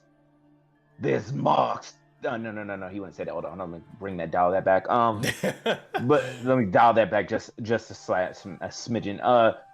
But God's here to play games. It's starting to bore Gore. And he kind of like, kind of almost like, he does slam his axe into the bar. Oh my God. But not to crush it, to like, not to crush it in this instant, Okay. but to like almost stick his gore into, his axe into the bar, and he's kind of leaning back on it now. What if everyone is gone? How did you survive getting here? Oh, here as the barkeep will say, whoa, no weapons drawn while at the bar. Calm down. And as this sort of happening, you'll see as the individual over here, the woman, will begin to speak. Sort of traveling, we ran into a couple of sort of bandits and all that sort of stuff, picking up a job for the council and all that sort of stuff. Afterwards, stars began to swarm around. Everything was terrible. Looked about, woke up in random place, random sands and more. Looked around, everybody was sort of gone for the most part. Ragnar here, well, they said they had somebody. They wanted to make sure that they were okay with everyone gone, see if they were alive. Yeah, I have a brother here, Ragnar. He's apparently, he's always been a sort of blacksmith in this sort of area. Figured I'd check up on him, make sure everything's sort of okay. All that stuff. And also, did you say, you said what was that whole thing with the gods and everything that you mentioned? Gore is here to crush a god. He's done it before. He's going to do it again. Right. Sure. I bet you have. That being said, all right. I mean, you want to check Gore if he's killed the god before? You're free too. He's just like, hey man, it's the case of like, I don't know whether he's killed a god or not. He probably didn't, but just in case he did, I'm just gonna mind my own business. Oh, it don't matter to me. This, Last time I saw him, he did not have horns. He did not have an axe with an eye in it. He's just gonna leave it be, bro. Doesn't remember you were a red pixie yelling. While Gore is talking, he's also gonna be trying to see if he sees any marks on their hands. Looking over, you don't have to roll for it. You don't see anything. Okay, copy.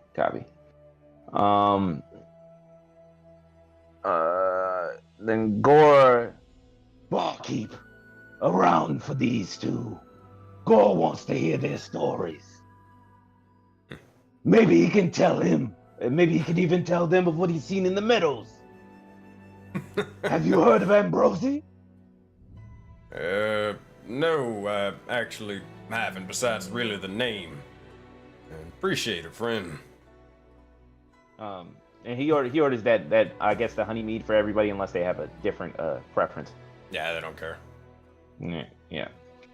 The honey mead for everyone, and when Gore gets the mead, he takes one of the eyes out that he had from the crow, and he squishes it and throws it into the drink. He's trying to soup up his drink. Oh man, so you're souping up. Hold on, wait. Which one? His or yours? Mine, but I have eyes for everyone if they'd like. Gotcha. They're gonna look at you and just let you do what you do, but for the sake of brevity, so we can make sure that way we can get it to everybody, you tell them about the likes of your stories of the meadows and more, but the other individuals do relay a bit of information that I can quickly sort of tell you about. It seemed to be that they were looking over a couple of bandits and all that sort of stuff. At first, they believed them to be the Nameless, and as they mentioned the Nameless, you would remember the likes of 40 Cal and, well, Lock the Goblin from long ago. Turns out, wasn't the Nameless, and that the Nameless had been all sort of killed or some sort. They would have seen as, looking over towards the sort of mission, the bodies they'd find would have astral bullets inside of them, or lodged in, or also found around the entire area. Regardless, they didn't really find much of anything. They returned back towards the likes of the Sandy Deer Tavern before eventually everything would go to shit, and the corruption, the ops, would take over the entire lands. They would be almost burned alive by the likes of this sort of strange astral mist before awakening kind of towards the sands. Eventually their ventures and journeys took them to this place, and here they are. That is all the information that you get, so you can mark that down, anybody, with that. But we return over towards Addydark, and then we're gonna have everybody reconvene for the Red Triangle messages. So, as you look over back towards Addydark and Gashir, you see as Gashir is still struggling to get up this mountain. They've been kind of trying to do so this entire time, and as they begin to do so, they are heaving for air as it is rough for them. You'll see as they just look over towards you, kind of complaining, saying, "Okay, look, Addydark, do I really need to, like, what is this proving? I mean, like, the stairs are right there. Why can't Gashir take the stairs? Come on. It doesn't have to sort of be exposed thing. This can be a little secret. I got up this at the sort of place I climbed up, and I looked very, very strong and powerful. What do you say?" Gashir. Stairs, huh? Be pretty easy, right? I mean, I think it's a pretty smart idea. What's the lifespan of a mushroom? About 20 years. 20 years. You're gonna wait 20 years for things to get easier? I mean, well, I don't really have 20 years. Let me tell you this right now. It's not gonna get easier. It's gonna get harder. You know how you get past that? How? You punch that harder night creature in the fucking face. That's what you do. It's just like this wall. You can climb it up. Now give it another try. That's me trying to give him advantage on his athletics check. You'll see as he begins to do so. Duly noted. Look over, and you'll see as for a moment, Addydark, make a history check real quick.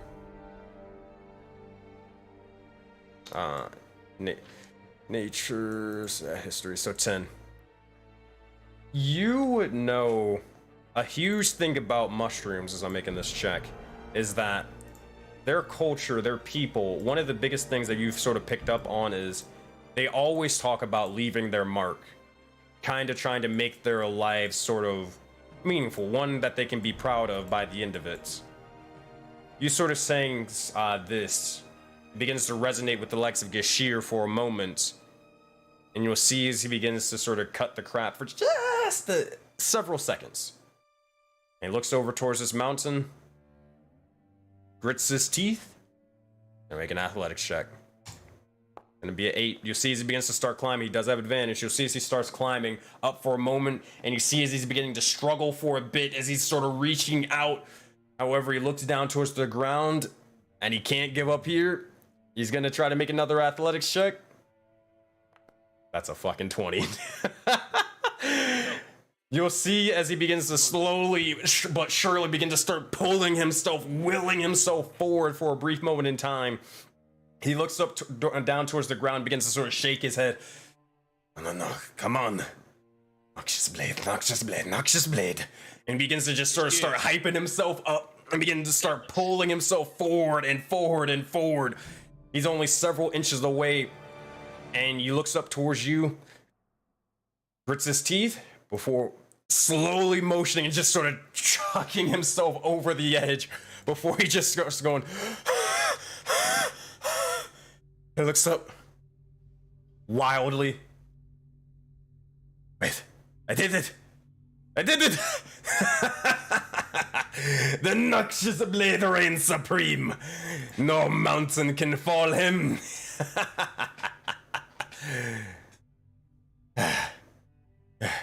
Doc, did you see that? The rush, the adrenaline, the... Dude, now, Gashir. Remember those stairs you were pointing out? Why don't you go run down them and climb up this wall again? Wait, wait, what? Make a persuasion check. Continue training. What kind of check? Persuasion. Oh, persuasion? I mean, I can intimidate this man. Yeah, I'll give you intimidation. Yeah. Oof, garbage. Oh, you'll see as garbage out. You see as he begins to look over, it's like, come on, Doc. I mean, we can't at least celebrate a little bit of a victory. I mean, most of the time when sort of grand triumphs, we sort of, have a drink, dance, and all that sort of stuff. We can't do that right now. You'll unsheath is bad. It said, well, I guess you can celebrate by climbing this taller mountain over here, this wall over here, and gesture towards the one to the next one. I said you can celebrate by climbing that one, or you can go down the stairs and try again. I think I'm going to go down the smaller one. Okay. And as he begins to do so, he rushes down the stairs, sort of breathing heavily for a minute. And he begins to look up directly towards you. All right, here we go. Come on. Ow! Fuck. And sort of begins to start struggling a bit and begins to drop down to the ground. Well, before he drops to the ground, Addy Dark would say, Gashir, gotta use your natural abilities. See, I always had stone hands. Why do you think I'm always punching things in the face? They never break. Don't you got those feet to root into the ground? Why don't you root into the wall? Isn't it Earth? And then I attempt to convince him to try and root himself a little bit. Use that little, I think these mushrooms be like stalking in the ground. And kind of use that to kind of stalk his way up.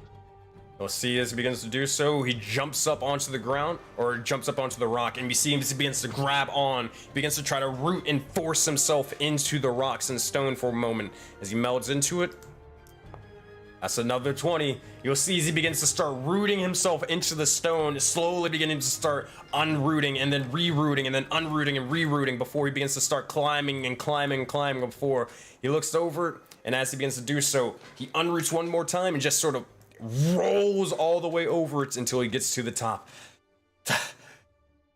You're very good at this. I should probably listen to you a lot more.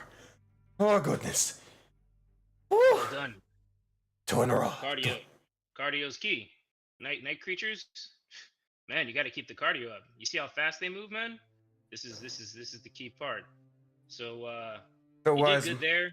A wise don't mushroom you, once said that cardio is hardio. Oh, fuck. I hate it. It'll never get easier. Just remember that. And when you think it is, just remember there's going to be someone like me, bigger and badder, that you're going to have to face. And then, yeah, we'll continue this until we get called to the feast. I just wanted to see him do it twice. I feel happy. You got it. Yeah. As you begin to do so, you begin to coach the likes of Gashir through the likes of this sort of little miniature sort of training exercise and more. And eventually, we head over back towards Korra and Azora. Korra and Azora, is there anything you guys need to talk about, discuss, or are you guys good to go to gather the rest of the knights to answer a couple of messages? Yeah, Azora will definitely make her way. So with Core. Alright. That being said, as you begin to head back, you'll see as Amir begins to escort you all back towards the sort of hall. I assume as you guys begin to do so, you probably call the rest of the knights, be like, hey, we gotta do the couple of the red triangle messages and all that stuff, right? Word. Alright. Around this time, Zaman, you'd be looking over and eventually you'd begin to return with the likes of the Keeper. The Keeper will begin to return you into the or by the likes of the sort of miniature sort of, not necessarily shopping district, but the one with all these stalls, the map that you guys, were previously on. Eventually, one by one, you're able to grab the likes of Agni, you're able to grab the likes of Gore, and you all begin to appear right here. Let me go grab this map. Oh, I should have made another scene for this thingy. That's fine. All right, I assume you guys go back to the same area that you went before, in the forest. A little cut. All right, you got it. Yeah. Gore would have stayed at the bar. I'm just saying. That's up to you if and whether anybody would go looking for him. Yeah. Gore just be sitting at the bar. He's dealing with some stuff. We can cross it, whatever, if anybody wants to get him, but that's on them. Cora will go to the. Do we know that Gore's at the bar? Yeah, they'd be able to point him out. They have tabs on everybody's location. Okay, Cora will go to the bar to grab Gore. All right, easy enough. So Gore, you are with everybody else. Dragging everybody over here. I gotta update Zamon's token. Oh, this is the map with the funky stuff where you can't do anything on, right? Yeah. Yeah. I'll tell you what. Let's see if we can. Oh, I got a better idea. We'll do this. Only so you guys can see each other's tokens. You guys are at the Grand Tsamadan Hall. So makes sense that you guys are here anyways. Easy enough. All right. While I'm changing tokens, Voden Knights, as you guys begin to all arrive with one another, what do you guys say or do?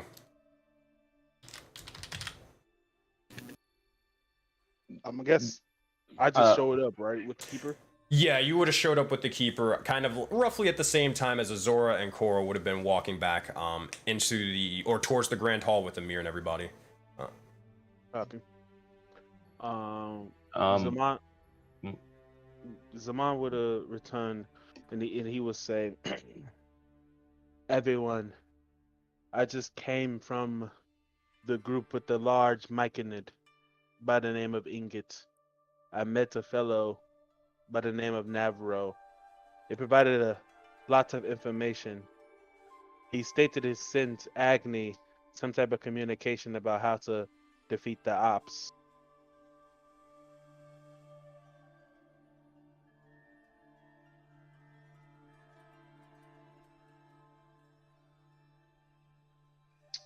I can see the silences. I'll translate for y'all.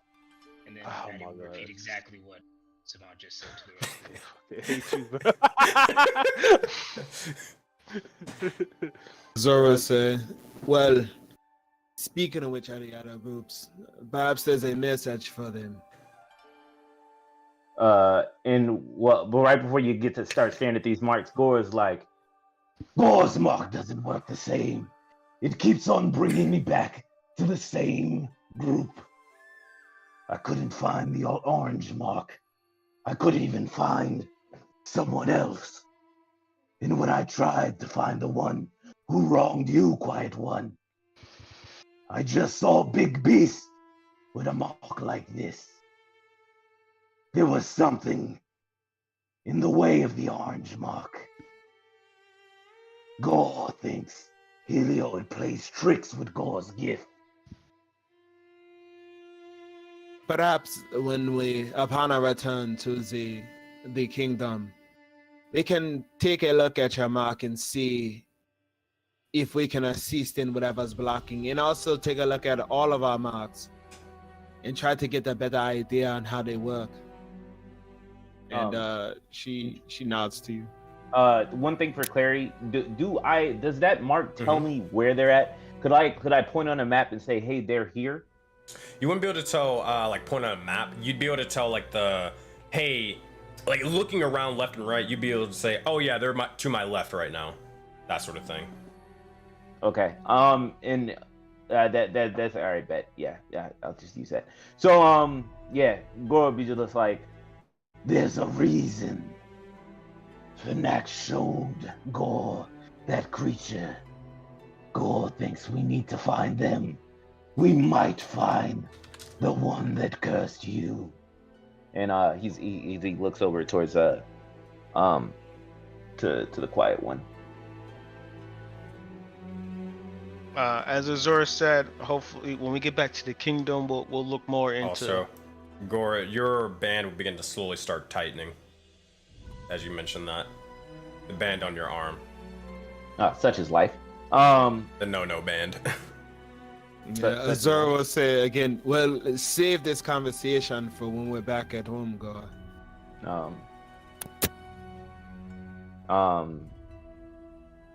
And the last thing he'd say is, and there was something else in the tavern. There were others that had seen us before. I'm trying to think how Gore would say this without making it bad. But they recognize Gore. They may even recognize all of you. They may even recognize the Blessed One. Talking about Jade. But they said everyone where they came from is gone, forgotten, and they woke up here, but with no marks. That is very interesting. They would say that they woke up far away from the council, to the point where they didn't decide to go back to the council. They just said, screw it, we're going to the Jaded Dragon Valley to find my brother. They would have said that. So they have no idea what the council's what their status is. Right. Okay. All right. And Gore would just be like, there's more going on than we realize. Too many people reappearing, knowing who's where. We may have to be a little bit more cautious. There's something more going on. Gore can't put his finger on it, but he has to find that beast. And Gore's just gonna kind of drift off with it. Enough. As this is said, is there anything else anybody needs to say before we open up the red triangle? Nope. Just open up the red triangle. Got it. As you begin to do so, you open up the red triangle, and inside you would see as there are, I believe is there one message or two messages? Yeah, there'd be two messages for you guys. We gotta go through the, oh man, we're gonna have another Zoralunista situation. You have a bigger message from the likes of the Taiga, and a smaller message from the likes of the Expanse. The big message and the smaller one. Sorry, one go back just for my notes. Zaman said you saw who and who again? What was there? You said you saw who and who? I said I saw the group with the large mechanic creature by the name of Ingot. but he said he'll discuss it further when we're back home in privacy. Roger Dodger. I'm assuming you were like, hey, I got teleported out and teleported in. Yeah. You would have saw me, yeah. All right. So with that, we'll look over. Random question. You didn't mention everybody that was with the group or not? I pinged it. I just want to make sure in game that we got that information or not. Chris is muted. Wait, say that again, Tito? Did you mention everybody that was with that group or not? He mentioned Ingots as like the main person, but y'all would have saw the group that has the big mic and the creature before, so you would have kind of known. He wouldn't have said any other names yet. He's gonna leave it for later. You would assume that we would already know which group he's talking about because we've seen them before. Yeah.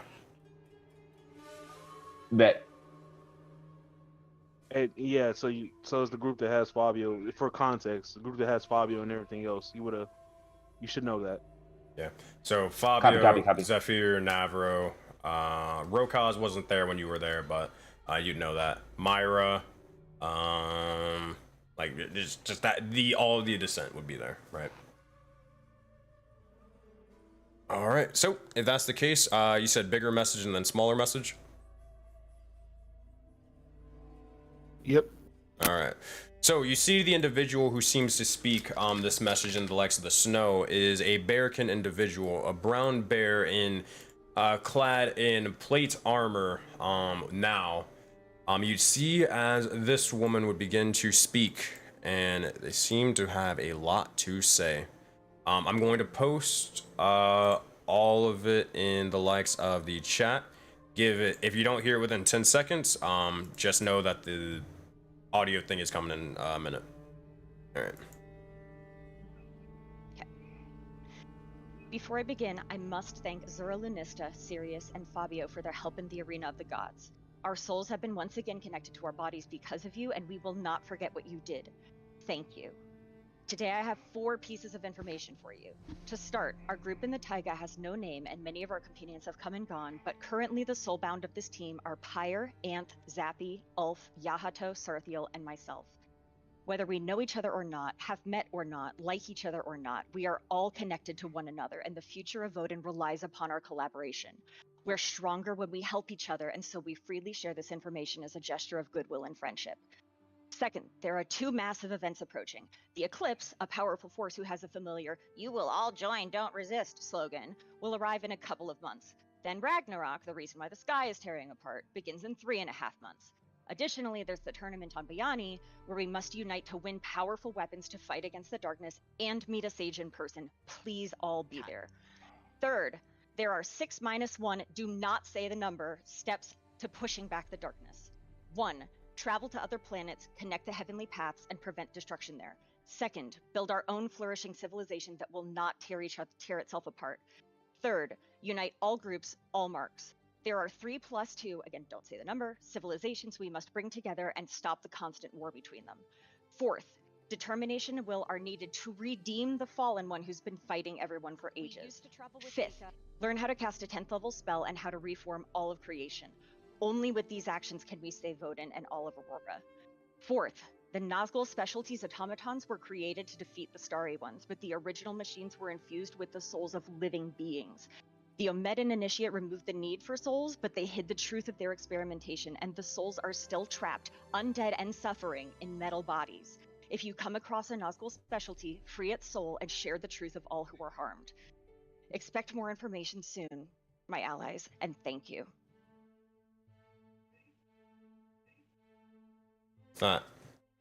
Make sure I got this right. Was everybody able to hear it, or did someone hear nothing? Because I was trying to get...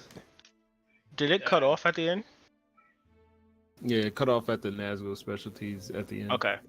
Yeah, I Gotcha. heard everything but the end. Okay. All right. Yeah, I heard it all, I think. Yeah, gotcha. I'll need to listen to it, but I don't need to delay. Gotcha. I will drop that again in a couple minutes. But the other thing is also another message as well. that would begin to play. I don't have this message on Foundry for whatever stupid reason, but it is in reference to Zaman, your previous message from earlier. I posted it in the in-game content chat, so you can all hear that one. But wait, hold on. That's the right one. No, god damn it. It's not that one. There we go. Gross of the Knights. There we go. Got so many files in this folder. Jesus Christ. So many audio files from all the red triangle marks going out. There we go. With Lika, we used to travel with Lika. She was taken by the Keeper many months ago. Ingot currently travels with the Descent. They are currently in the Forbidden Expanse. We're about to send you more information to all of the other groups, so prepare for that. Yep, heard it. I didn't hear a thing. It's in Yeah, it's in the in-game content chat. The second Gotcha. one. Yeah, but there we go. I'm gonna try to get the first one because it's a little bit of a longer one, but give me a couple minutes to go scrounge around and find that sort of thing. But in the meantime, basically they were saying, for the most part, these are the steps to basically how they can defeat the corruption or defeat the ops and all that other stuff. They were giving off a list of, not steps, but things or tasks that would need to be completed in order to do so. That was basically what they were saying. Yep. So after hearing that, Azura will say, well, at least now we have instructions on what we need to be doing. Before I begin, I must... Yes, this is key. It was seen getting all of us the ones the keepers refer to as soulbound together in some type of partnership or alliance is key to our victory. I can confirm. This is similar to the message I got from the other people. From Navarro, you would say. Not exact, but close enough. Zora nod.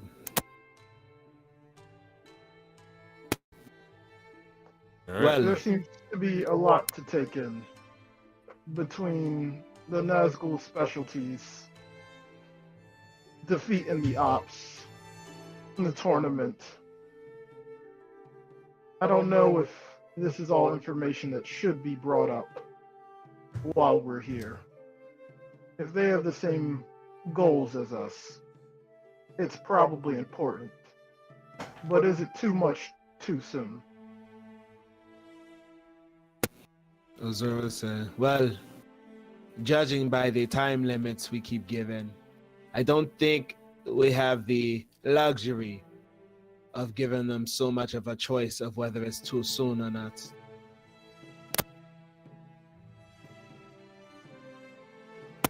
Either they'd get down or they'll be laid down. So you think we should be open during this feast? Tell these oculi everything we know. Azura will look at the rest of the group and kind of see what their sentiments are on it. Cora would say, doesn't hurt. Information is valuable. If we share it, we could form an alliance with them to help us defeat the Zhao and the Ops. There's a reason they're trying to cross our paths. Finax has mysterious ways. He's agreeing with you. He's okay with it. I like how we have to have a translation for Gore.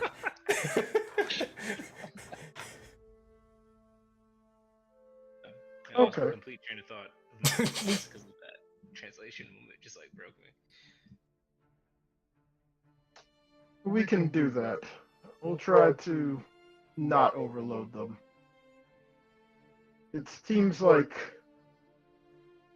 more keeps getting added to our plate. But I think we need to come up with a plan of action on how to go about those steps that were mentioned.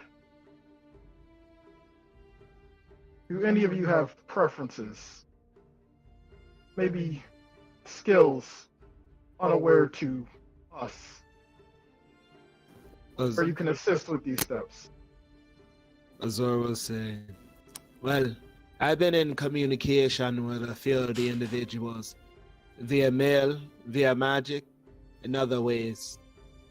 Of course, I can assist in building up a strong nation as we're doing with the kingdom now, and of course, assist in getting the other individuals on board with us regarding, let's say, diplomacy and alliance. And Gore would be like, This weapon came from a god itself to crush gods. Surely it's one of the ones they speak of. But also, on top of that, Gore, you know this because you rolled for it before. You know of the Heavenly Path that was mentioned as well. The Heavenly Path is a path basically that a monk would walk to continue their sort of spiritual journey and kind of on this sort of path of enlightenment. This would be their way to be able to unlock certain techniques and tactics, such as being able to read almost any language, being able to immediately become immune to any sort of poisons or toxins that would enter your body, and more. You having this bit of training, you would know of the Heavenly Path. Reforging it would be something you would not necessarily know exactly how to do, but you would know probably more than everybody else here about it. bet. And Gore would be like, And Gore, he's walked that path before.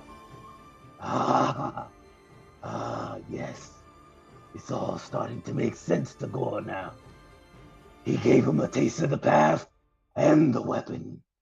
Gore can show you the way. It's not just us to show the way. This is becoming larger than us. There's probably others with information that can help out with each of these steps. But no one wants to share information without getting something back. Well, let us be the first then. Let us be the ones to break the ice, so to speak.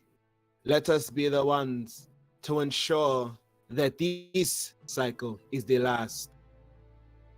I know that Navro was eager to share information and collaborate with us. I believe he will be a very useful resource for the 5th item, the spell. And Cora would say that I've spoken with someone I believe we know as Ulf. There's more I'll speak to on later, but I'm sure with my mark I can help with that, with assisting on gathering information. Well then, let's just respond to Graz. All right. Out of curiosity, Addydark, I'm not sure how much any of these fully apply to you, but knowing you and your passion for slaying night creatures, as long as that's getting done, I'm sure you're open to just about anything else. Maybe this run or the next, if we slay the night creatures. That is my true one focus. To be honest, I've never even thought beyond that day. Maybe one day I'll think of conquering more than that, or perhaps even starting a little kin nugget, you know? But until that day, it's night creatures first. Y'all can play your games, travel the many cosmoses you wish. But you will have my allegiance, whatever you need, as long as we're slaying night creatures first. Zora nods. Yes, I did not forget my promise. As soon as we get back, I shall have word from Riles.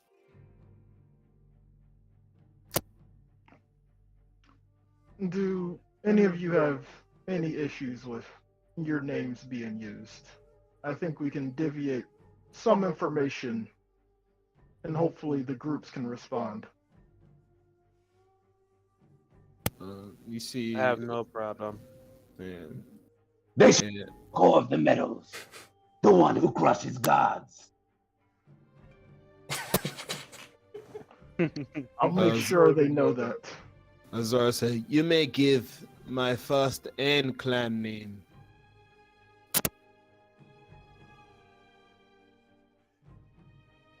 Addy Dark will nod. Do as you must.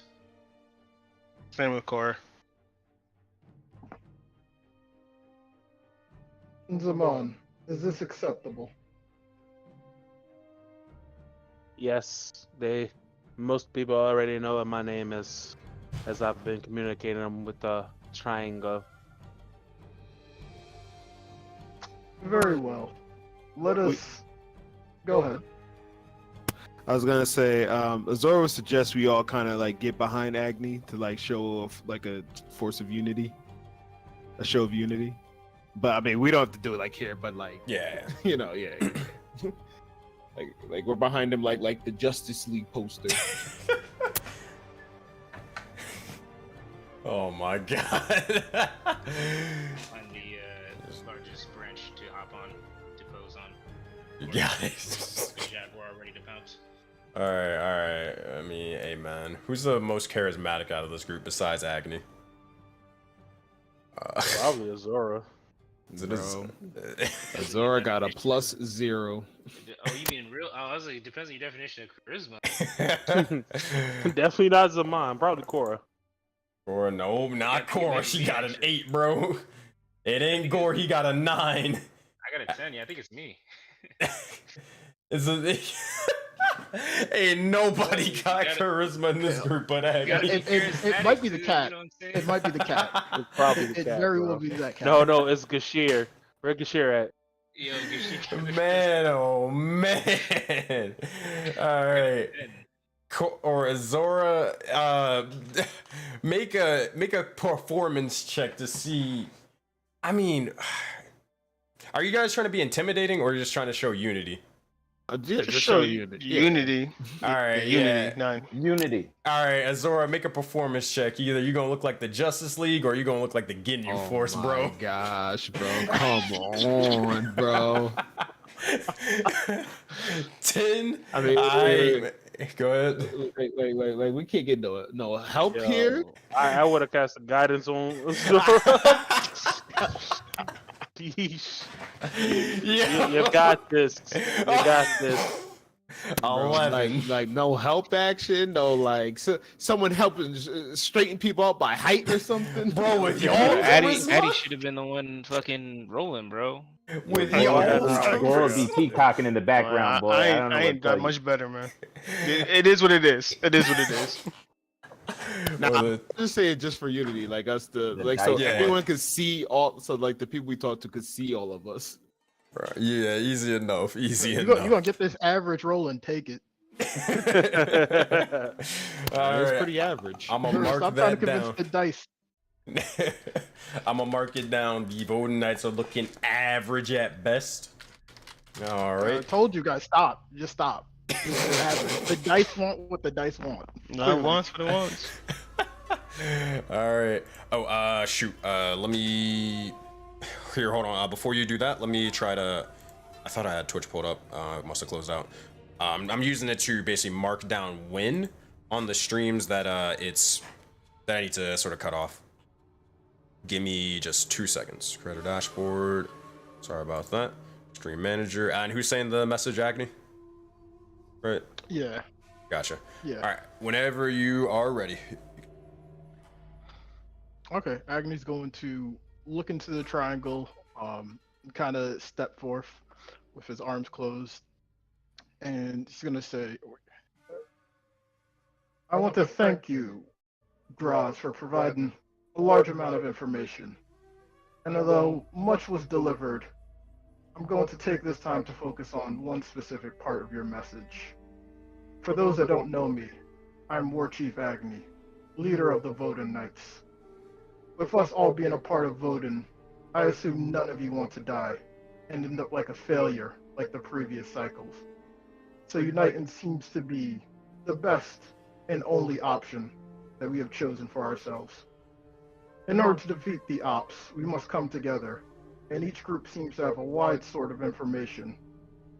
I'm proposing breaking up some of these steps that were proposed and told to us by Graz to defeat the ops to those that are best to deal with it. These steps can't be spoken freely, according to Graz, so we're going to need some form of code names.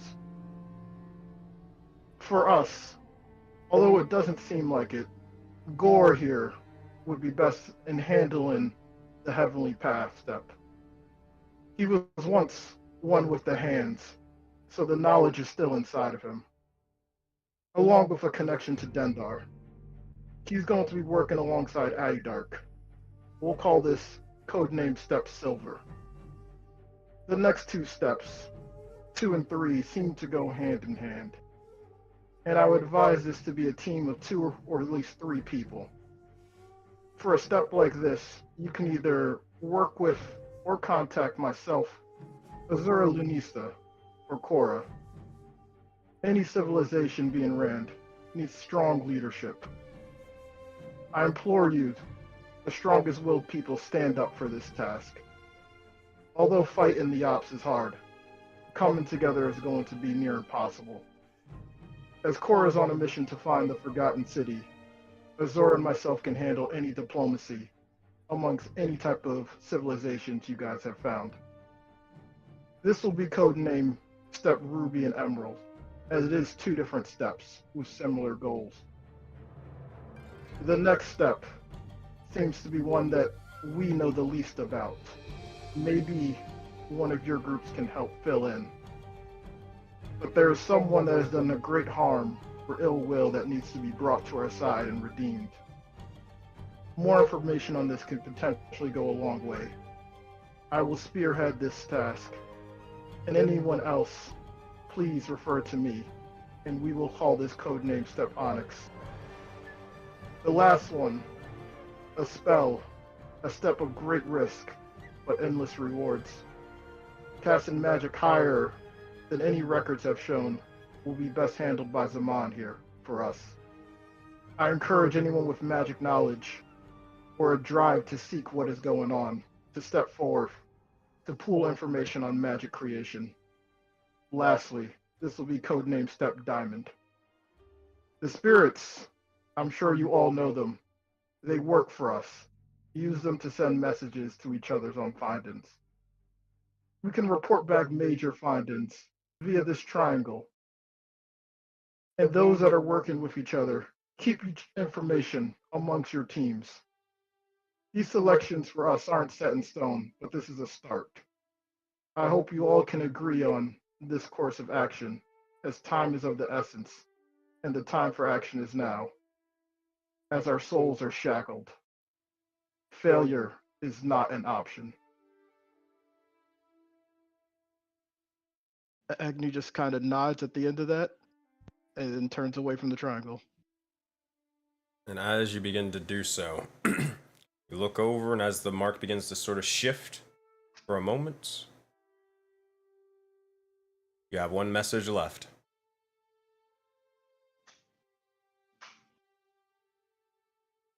To send or receive?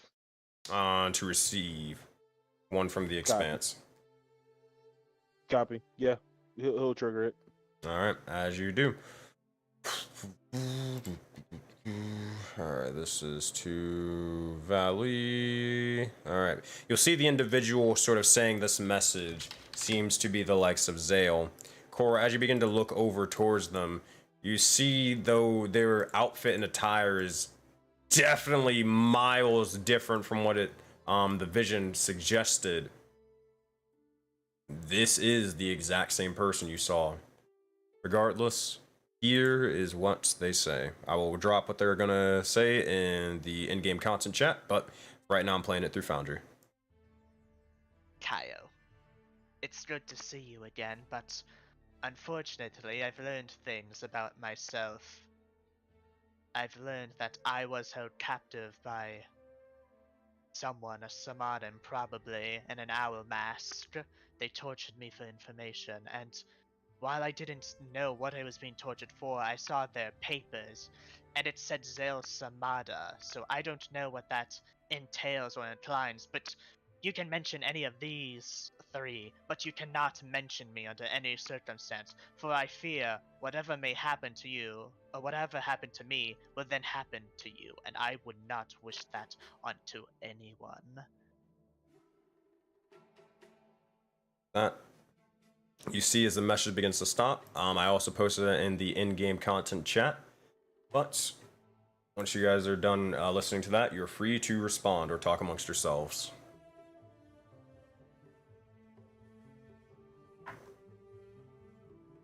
Took everything in me not to ad-lib at the end of that speech for Agni. It was silenced. I was gonna definitely hit him with the boom, boom, boom, boom. Would Gore seen anybody from his most recent hunt mark in there? Yes. Not the. This seems to be older, but you would see some of the same familiar individuals. You'd find them as they seem to be on some sort of massive beast of the sorts, the one that you spotted from earlier, and pretty much, yeah, all of the marked ones. A woman with a sort of black hair and green highlights. You notice Nova. You'd also notice Zael. You wouldn't see Phoebe anywhere, but you would see Sirius as well as see anybody? And then you'd also see Kreelan. Any NPCs? No, there were no NPCs. Okay. Yeah. And Gore would just point to Cora and be like, Quiet one. I'll show you best I can where they're at, but we should find them. And Cora would not. And then she'll also say part of the triangle, if we're gonna send a message to tell Zael that I'll expect a letter from me. Reaching out. Zaman would say, we should respond with the same thing that Agni previously told the other group. We should let all the groups know so that we can unite. And then Cora can add her message at the very end.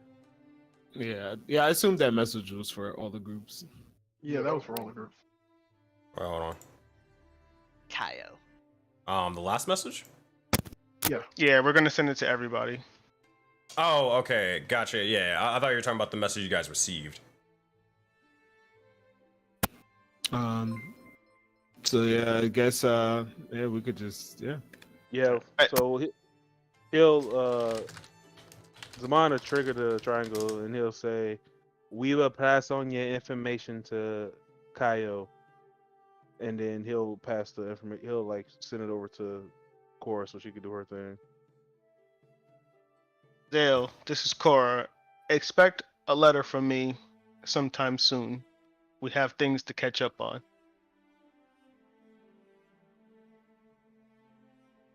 Easy enough. And as you guys begin to say this, you see as the mark begins to slowly close, begins to dissipate and then return back towards Zaman's palm. He would, Zaman just wanted to send a quick message to the descent. Oh, This okay. will be after Easy enough. Agni gave his message, so. You got it, my bad. Comes All back good.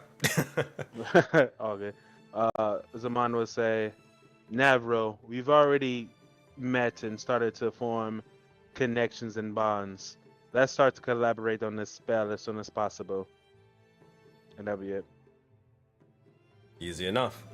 As you're doing so, you look over and you see as the message is sent out towards the likes of Descent and specifically Navro, the other groups of the Soul Bound. And with that, is there anything else you guys wish to talk about or discuss?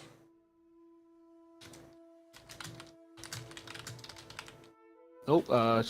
Zoro said, well, let's not keep them waiting. The food might get cold. We could do any other conversations post that. Agreed. We can get going. All right.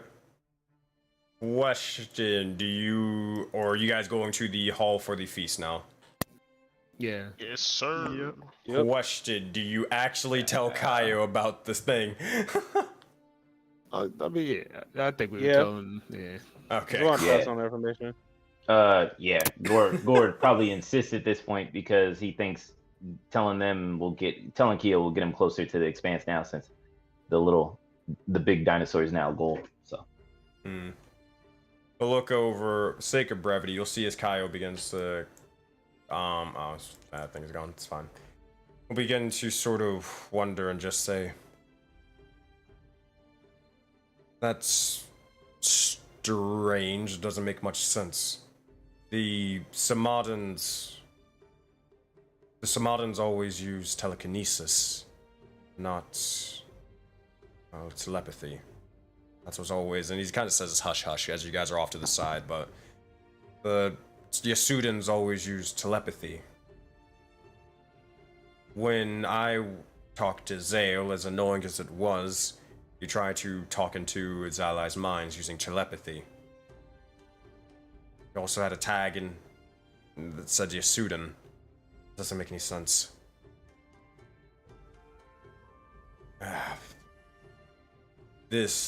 I have several questions for Amir, but I am unsure that I could even ask them without, I don't know, without causing probably troubles. You have your own thing, and I have mine. I think it's best that I probably ask them after the fact. Probably after the feast.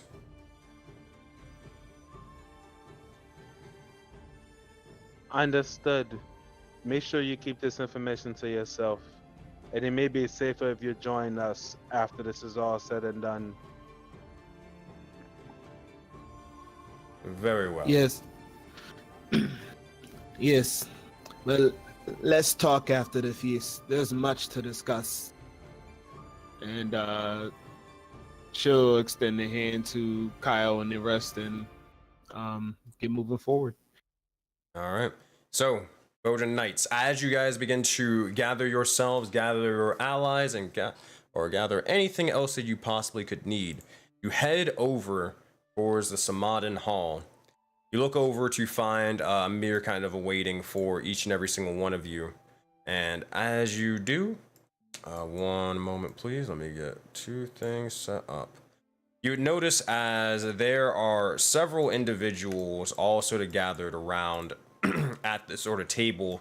You'd even see as the owl-masked individual, he seems to be sort of not necessarily sitting. He seems to be more so standing and observing all of this. From what you can tell as you immediately enter, they don't necessarily seem to have any intentions of actually feasting, more so kind of playing bodyguard-ish. Regardless, you see as several individuals are at the sort of ready and getting ready to sort of sit down for the night's evenings of events. But as you do so, it's time for something important. Everybody, it's time for you guys to take your seats and pick exactly where you want to position yourselves. You look over and there's a long sort of table about... This guy's in my seat? No. Oh man, you're right. That's a whole fact. But you guys can place yourselves where you are, except for there. But I gotta roll for him to move. Good cheer outside. All right, you're right. Okay, I guess. I mean, hey, I mean, Gashir could be here. Gashir could be here. I know. Gashir's like, oh man, this feels good to be a Voden Knight. I can finally take a seat in the, He stands. At this point, you'll see as Kaio, Kokasha, and Zoe, they'll kind of look over and begin to try to take their seats. As they do, we'll let the players sort of... the players would kind of be walking in first, so you guys would probably get first dibs on where you want to sit or position yourselves as well. Alright. I was trying to do like every other, but yeah. You got it. So Agni, you're sitting over there. I mean, and yeah, I'll just sit here. You got I was it. gonna try to intimidate them out their seats, but that's fine. You can if you want, but it's very, very unlikely. I mean, that's a little rude not to have your guests, or at least the leader of your guests, in the front. Just throwing it out there. Oh, that's fun. You can mention it to him. Which door is the entrance? The entrance is to the south, where the cat is. Alright, I want the furthest south seat. Alright, you got it. Pop off. Right there. Alright. Gore's not sitting to Keo and them sit. You got it. As they do, Gashir, he's gonna take a seat next to his best buddy in training, Coach Hattie Dark, as he does. You'll see as the other individuals, they will begin to, they will take a seat kind of over here and kind of try to stay a little bit closer together. They will pop a squad over kind of, fuck it, here. Or actually, there's a seat right there. Bam. All right. That's kind of roughly where they will be sitting. That being said, Gordy just sitting on the table. Like... Absolutely. I mean, he's a sprite, man. Drunk. He is a sprite. He can do whatever he's want. He's 1 feet tall. All right. As you begin to do so, the other individuals will begin to look over and sit. As they do so, you'll see as Amir will kind of not necessarily scream. I mean, everybody's voice kind of carries in this long hall, but they will say, "Oh, Chief Agni, you do not have to sit so far unless you prefer. I can have my men move out of the way. The choice is yours." I'd rather the people who follow under me take their seats first. Doesn't matter where I sit. Fair enough. With that, you'll see as he begins to motion forth, and immediately you all will see as multiple, not warrior individuals, but you'll see as multiple Tsamadans of all differing shapes and sizes begin to start emerging from the likes of, where is it? This sort of door off to the side, towards the left. You'll see as multiple individuals begin to start pouring out as they begin to come with multiple bits of foods from pretty much almost any food that you can think of. You can see it and find it here, from several bits of meats, of differing sort of animals and more vegetables, fruits, anything and everything. You could find it and see it.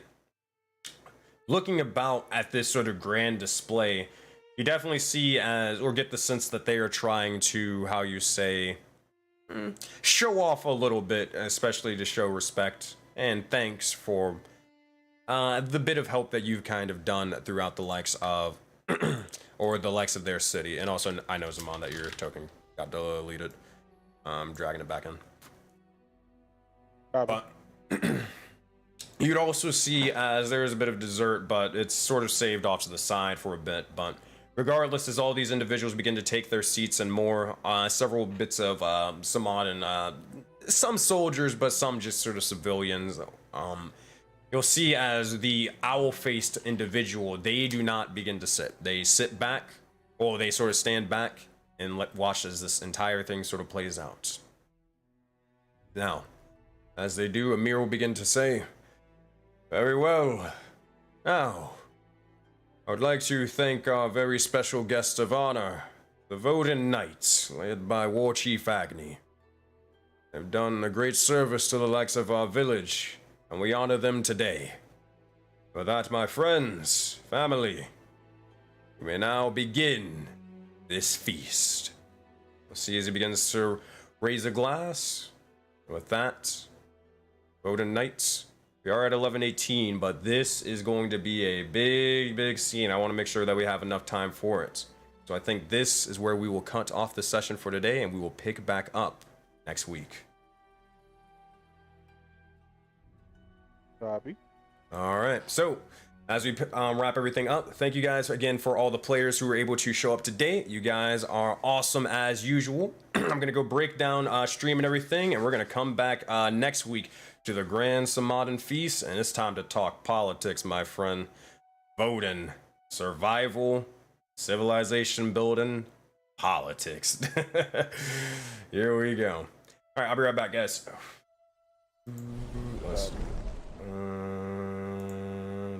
And bam. All right.